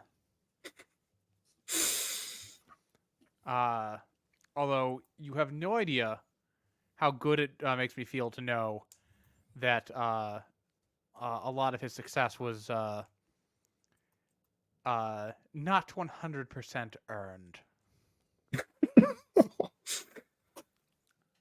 Amber would probably notice they're replaying the clip from the sports couple where the skipping rope smacked the guy in the face, and again, as an internet meme, people are putting joke sounds towards it.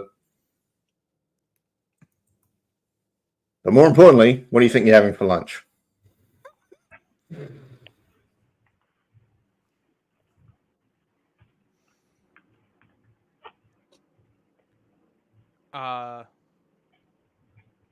Feel like a local cafe. Yeah. Down on Main Street. Sai gets a soup, so he doesn't have to get his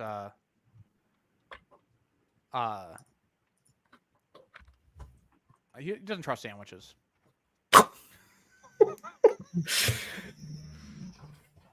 Amber, are you just having lunch, or are you calling someone, or doing something else, or?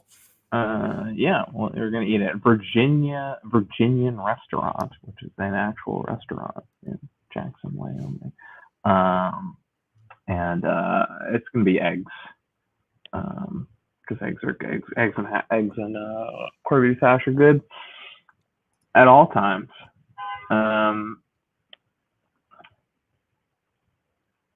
And we'll say, like, I think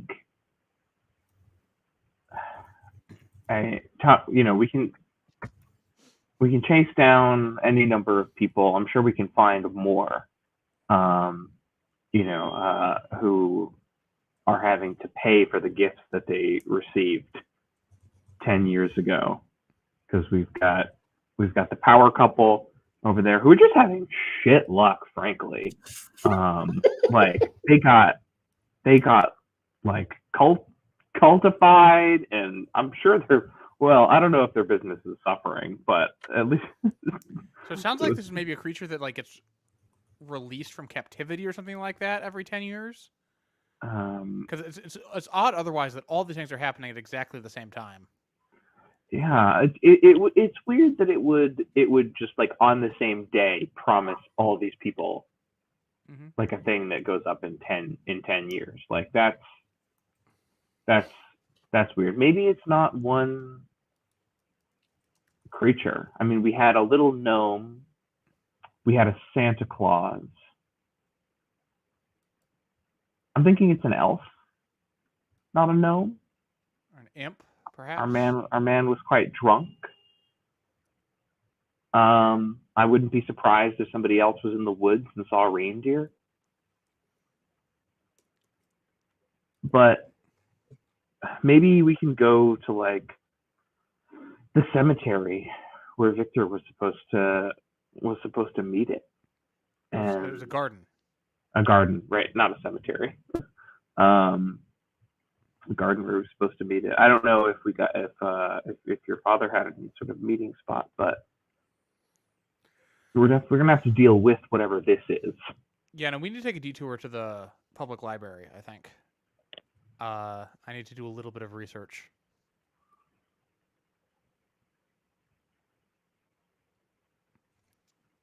And he slides something across the table toward Amber and takes his hand away, and there's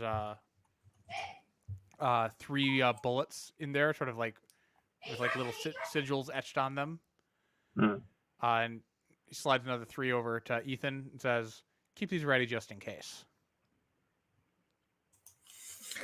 Does Si open the envelope from his father? Not in front of them, no. Okay. Once he gets a moment alone, he will open it up. All right, so we can say you're going to the library. While Si's at the library, what's Ethan and Amber doing? No one's talked to the celebrity power couple yet, but you don't have to. Are they also in this town, coincidentally, at the same time? Sure, they're doing a tour where they do like a fitness video in all the towns in the area to help get local for their reputation. Yep.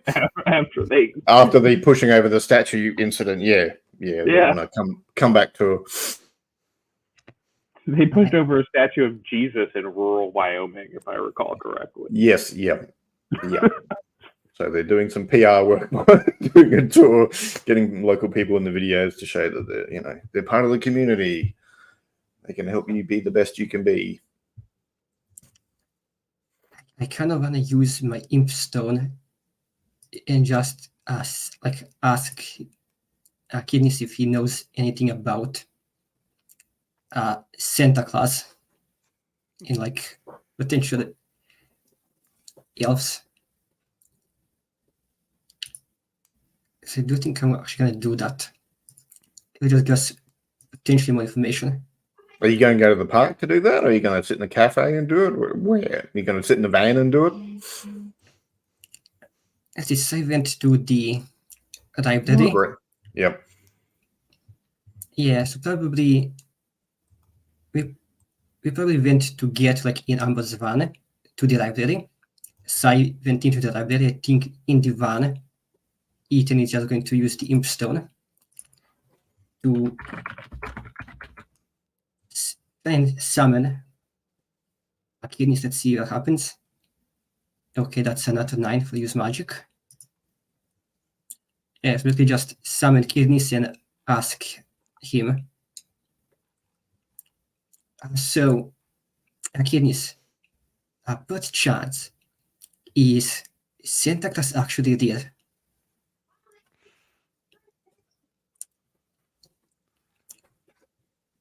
And it will probably just like offer like some eggs he got from the cafe to Kidneys.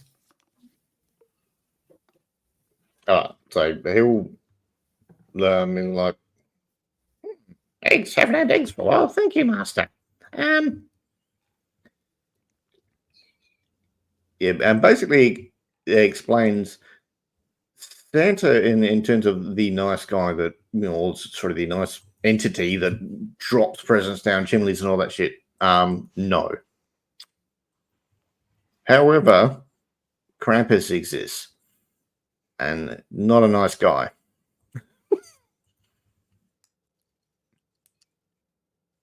If he's in town, carry a gun. Anything? And probably ask like, okay, is there anything we need to look out for specifically with Krampus? His sack. Don't get anywhere near his sack. He's going to try and chuck you in and take you back to his cave and eat you and shit. Just, yeah, stay the hell away from his sack. Now, while they're doing that in the back, Amber, you're in the front of the van, or are you somewhere else?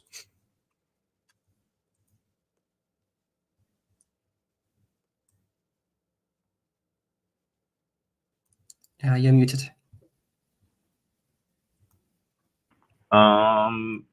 Yeah, I'm in the front of the van. I think I'm driving because I was going to be at the library for a while. So I guess if Ethan's coming with me, and I can drop Ethan off and do something else. But I think driving in the direction of the of that park. Okay, so you pull up near the park, get out of the van while Ethan's doing the impstone thing in the back. You see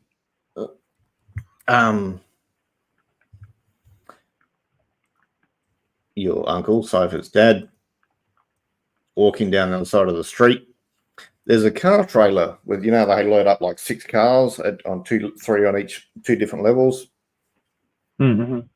It was going down the street, and then it starts rapidly swerving towards Cy's father. And it looked like all the cars are about to come off and head towards his dad. What are you doing? Let's see. I've got the perfect thing for this. I can protect someone by telling them what to do.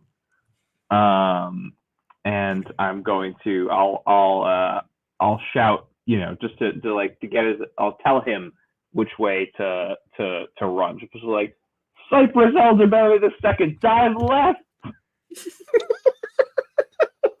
Do you roll, or is it sort of automatic? Yeah, or? No, I can roll. I can just roll plus charm instead of plus tough to help someone out or protect somebody. Rather. Yeah, it sounds like protect someone because they're going to get squished by cars launching themselves off the back of the trailer. Yeah. So that's plus 2. Tight. It's a 5. Wow. Okay. I'm not going to spend my luck on Cy's dad. Nah, bugger him. He'll be fine. Oh God.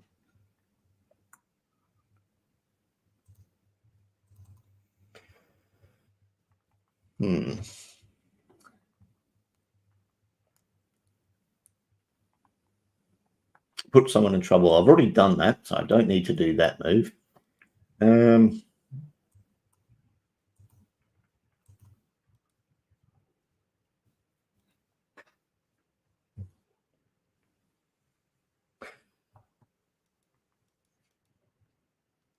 Okay, so he gets hit by like the fender of a car and goes flying back through a window. He's not dead, but he's going to be in hospital.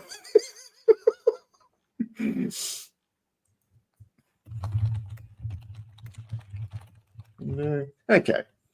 Meanwhile, at the library, so looks out the window for a moment, and you can see sort of Victor walking down the street. He's been out of hospital. Out of the hospital already? He's been out for like 20 minutes, if that. Him and his bodyguard went down the street, and you see a moose galloping down the street. The moose seems really pissed off, and it charges into like a shop, which is like Sears or something. And it looks like it smacks into like a pile of guns, which begin to fall over, coincidentally aiming towards Victor. What are you doing?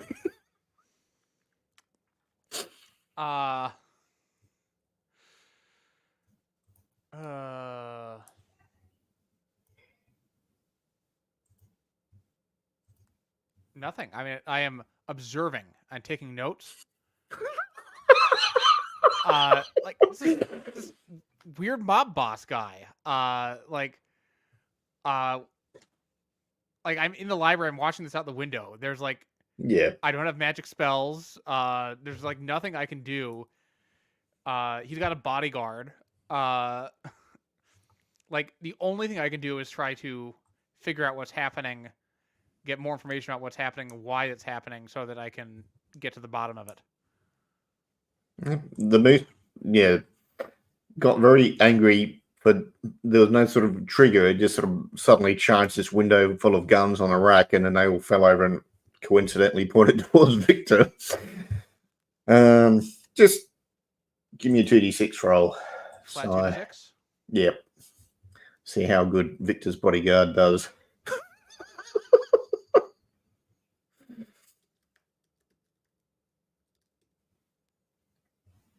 11. 6 and a 5. All right. Thanks to the wonders of escalation due to the increasing due date, the bodyguard got shot 11 times.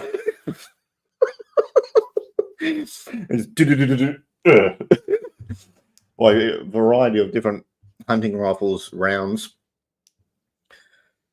And Victor's kind of backwards walking along the wall to try and get away. The moose is still going bunter at the rack of guns, and people are staying the hell away from that because don't mess with the big moose. No, it seems like definitely seems to say like there's a twisting of probability magic here to make extremely unlikely things happen for a particular reason.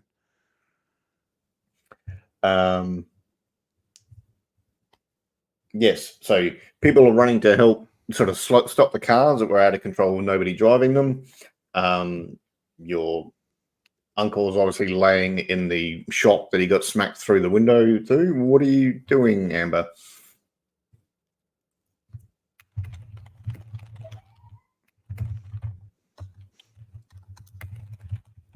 You're muted.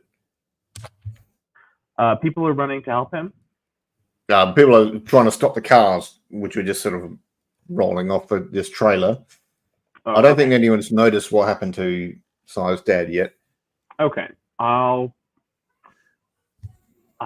will go make sure he is okay. No, he needs to go to the hospital. Yeah, or I will go to assess his condition and say, Mr. Elderberry? Yeah, he got smacked by a car and through a window, calling. so he's he's probably got some damaged ribs and winded. Yeah, I'll call an ambulance and I guess wait for it. As well. It's and in just very awkward silence, unless he has something to say with his broken ribs. Just thank you, Amber. He's in a lot of pain. He's sort of laying there.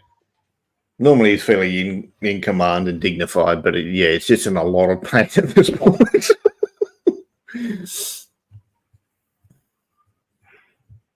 Yeah, I'm just looking the other direction towards the park. And actually, I'll ask him as I think about it. Like, were you going to the park? I just wanted to go for a walk. I was sick of being in the hospital, I thought I'd just go for a walk and get some fresh air and then catch up on all my not email. Yeah, it would be emails on my phone.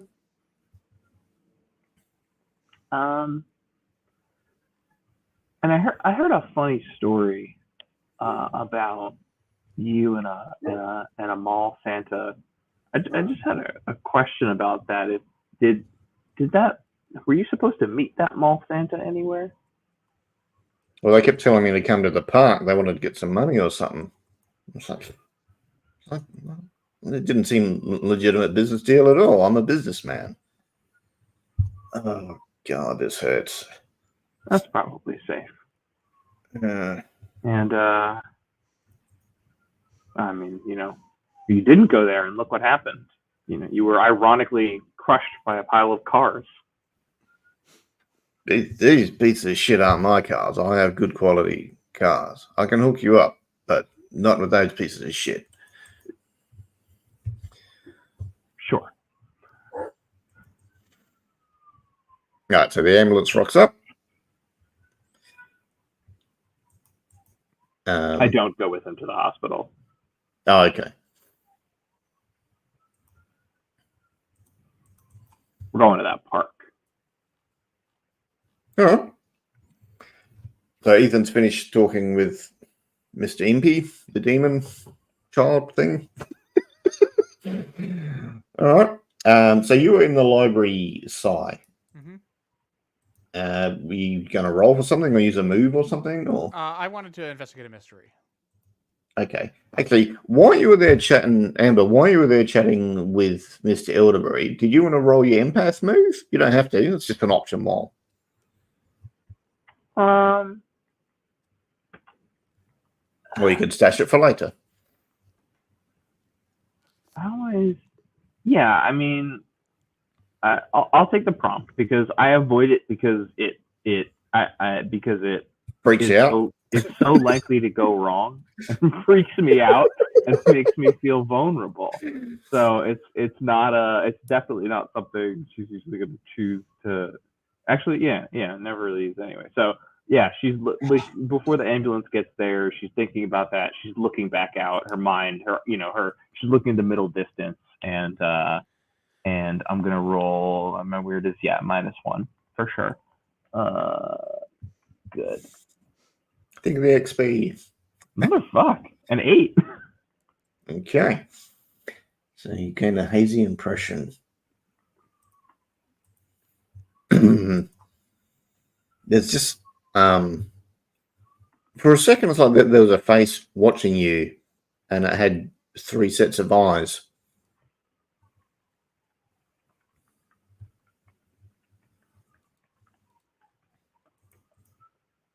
And then it's like a human face. Aside from the 3 sets of eyes, yeah. Human, oid, or ish. Yeah, human question mark. And then it was there and then not there. Yeah. Or like was it like someone watching me from the park? Yeah, it's hard to tell. It was just sort of blurry and it's like it was watching you. Okay.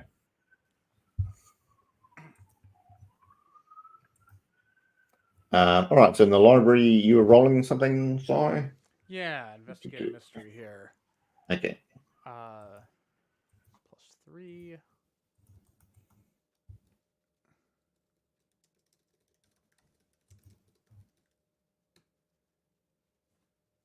$11 + 3, 14. Yeah, killing it today. All right.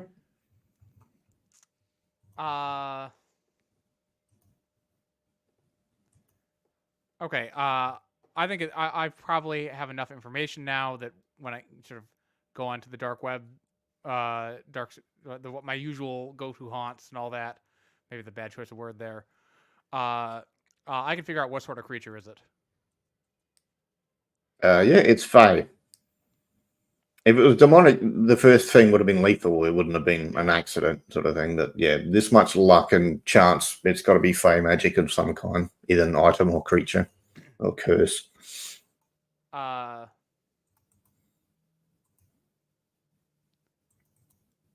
And without necessarily spending my point, do I know in general like cold iron is the way to hurt Fae? Yes. Okay. So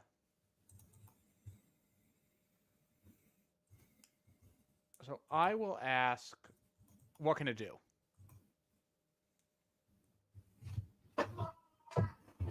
You know, it can just pick up objects of pretty much any weight and start making them go towards a. Yeah, it can just mess around with attraction and repulsion of kinetic energy. Okay. All right. Let me just check something real quick. It's Meg.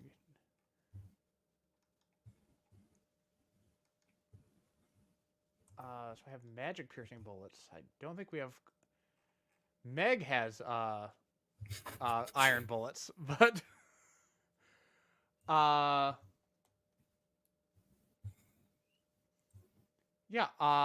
I want to go into a shop. I'm sure like an outdoor shop or a home goods shop or something like that. And see if I can get like a wrought iron spike, like a fence post or something like that. Okay, so that'll be once you finish at the library. Mm-hmm. All right. So Amber and Ethan are going to the park. Yep.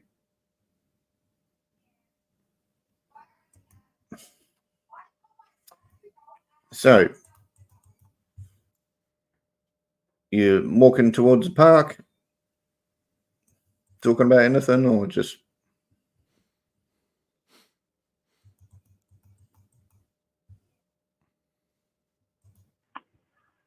So, why do you have Si's dad's phone number? Well, I'm probably gonna have to have this conversation with Sai later on. Anyways, but basically, his dad doesn't think so little of him. He does care about him and wants Sai to stay out of trouble. And he doesn't believe like that Sai can stay out of trouble by himself. So he pays me from time to time on a monthly basis to just keep an eye on him and make sure that he doesn't get into too much trouble.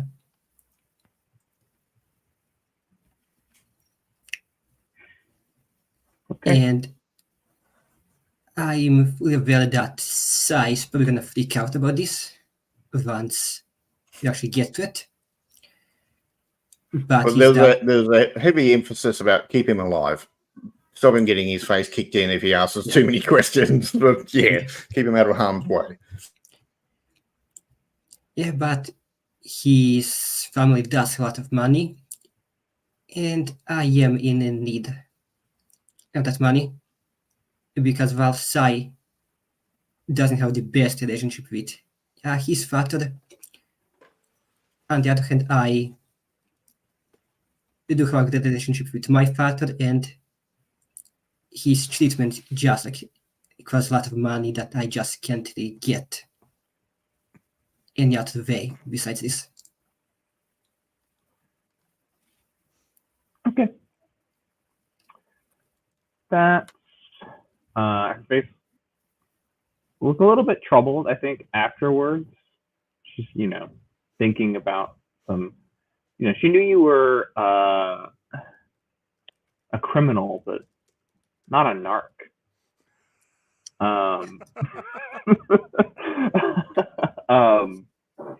But I will say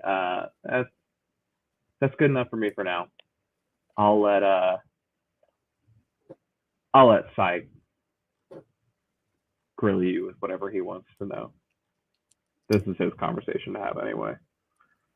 Yeah, I'm already mentally preparing myself for the hours upon hours of just endless questioning that's bound waiting for me back when we get back to Cody. Yeah. Flash forward, it is a darkness, and then a light shines up with Ethan tied to a chair. Literally was gonna just be like, "Don't follow Sai into his basement."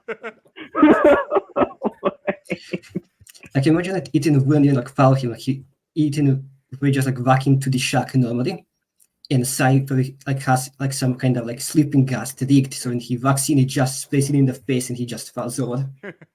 Yeah. We'll see. We'll see what this conversation actually is like later. Yeah. Okay. But yeah, I don't know where we're going, but I guess we're kind of, feeling the vibes. See if is there any desire path that happens to some, sort of lead to like some tangled undergrowth. I don't know. So you're just looking around the park? Okay. Maybe I can use my Still gut move and see if I can get an instinct and vary the entrance to this specific area in the park is. Okay, go for it. Sounds Okay, good. so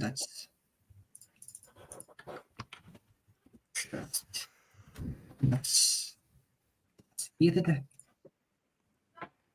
That's an 8.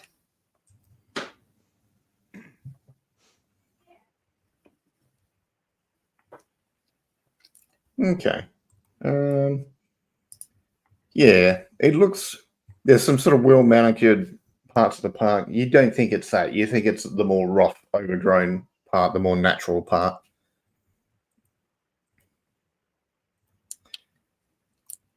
So point to that other part and just go. I've got a strange sensation that this is the way towards whatever it is that's doing all of this. Okay. So Sai was going to the hardware store. Yep. Yeah, there's been like a moose breaking into the window and some guns fell over. But there's some freaked out salespeople happy to, get you whatever basic stuff you need. Yeah, I'll get let's say 3 of these sort of wrought iron fence spikes. Yep. And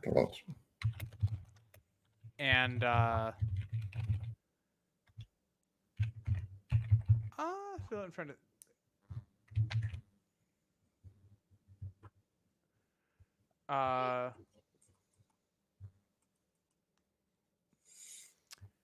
Also,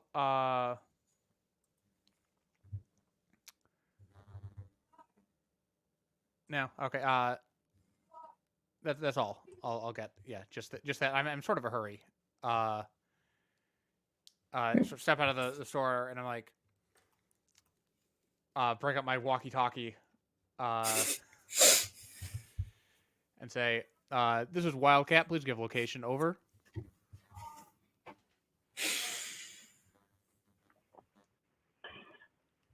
Skeeter checking in. We're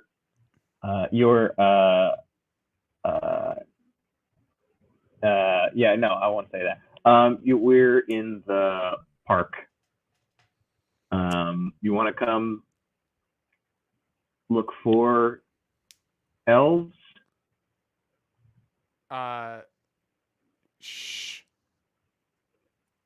Open line. On my way. Over.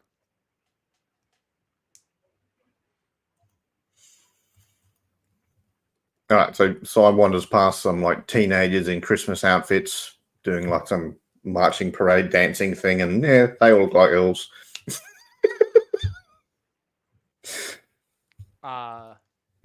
Again, like Sai sees the supernatural everywhere. So like he is 100% like willing to believe that is the case. But is so just keeping his head in a swivel as he walks through the park, trying to intercept his friends or supposed friends. Okay.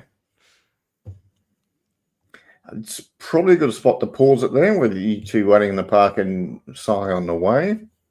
And because of that way, if Meg wants to jump back in, she can in the next bit before things get worse. So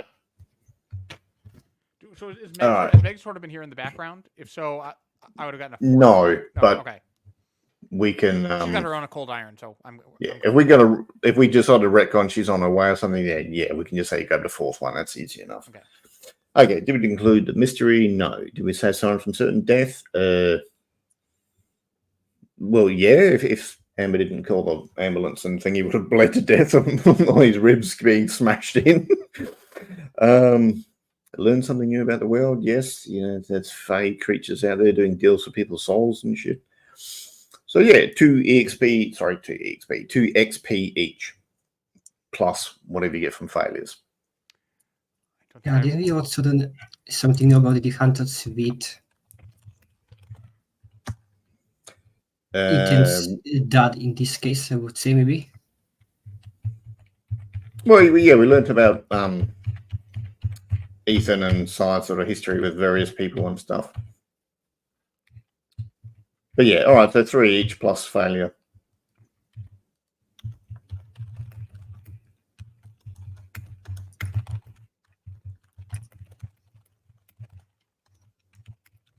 All right. One Okay. away from dinging. Next advance, we can get the advanced moves. I actually dinged this session, Oh, nice. so I can actually get an advanced move. Is it?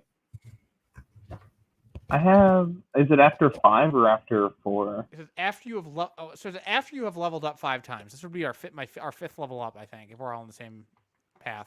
Is it this level up or next level up that we can take the advanced improvements? Yeah, so it's your 6th one is the Okay. advance. So one more. Okay. Yeah, okay, one more. Oh, to go. right, because you both will have more than me because you got another session. I'm on 4 going on 5.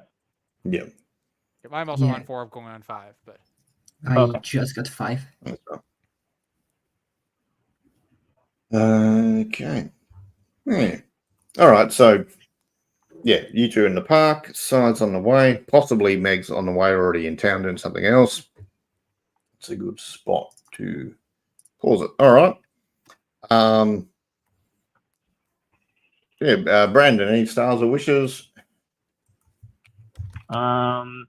Yeah, I mean stars for old stuff coming up. Fun to needle with size family stuff. And for Ethan's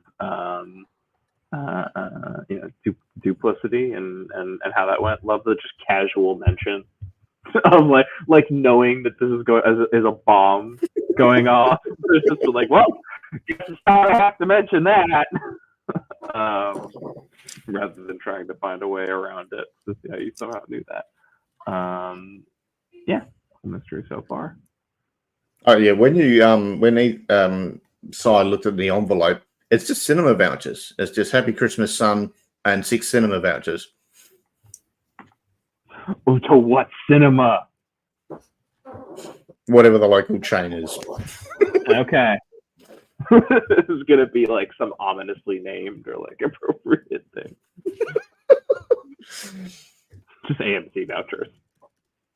Yep. Dom, any stars and wishes? For starts, another great session, enjoying the mystery and like the inclusion of like the Christmas themed stuff. Always a pleasure to like get into like the elderberry stuff, since they are an interesting cast of characters. I can enjoy the role playing from both Brandon and David, again as always.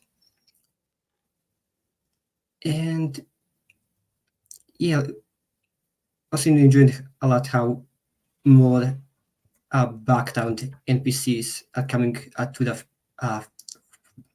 foreground for this mystery. As for Vicious, looking forward to seeing how this goes and seeing how this breach of trust plays out in the next session of you. Because it did kind of like just drop it to just like start that going. Because I don't think we have that many sessions left, do we? No, a couple more. And I won't be able to be there for one of the ones. March 16th, I will be out of town. No worries. All right. Sorry. Yeah, I just wanted to say, like, yeah, we have 4 more sessions to go. Kind of want to get that little thing going before it's maybe too late to get it going. Yeah, that's fair. David, any stars and wishes? Yeah, it's always always things to go last for these things because all the good stuff's already been said already. Stars for the again sort of a finding a way to bring a different kind of mystery, different kind of threat into the session, and integrating all the various background threads to sort of build toward a season climax here. And just really looking forward to being able to further explore Sai's relationship with his father, which has a lot of open questions about who he is and how much is Sai's psychosis and how much is real. It's probably somewhere in between, but maybe more toward one than the other. Jolly good. All right. Yeah, it's good fun. All right, I'm showing the stream. Yeah.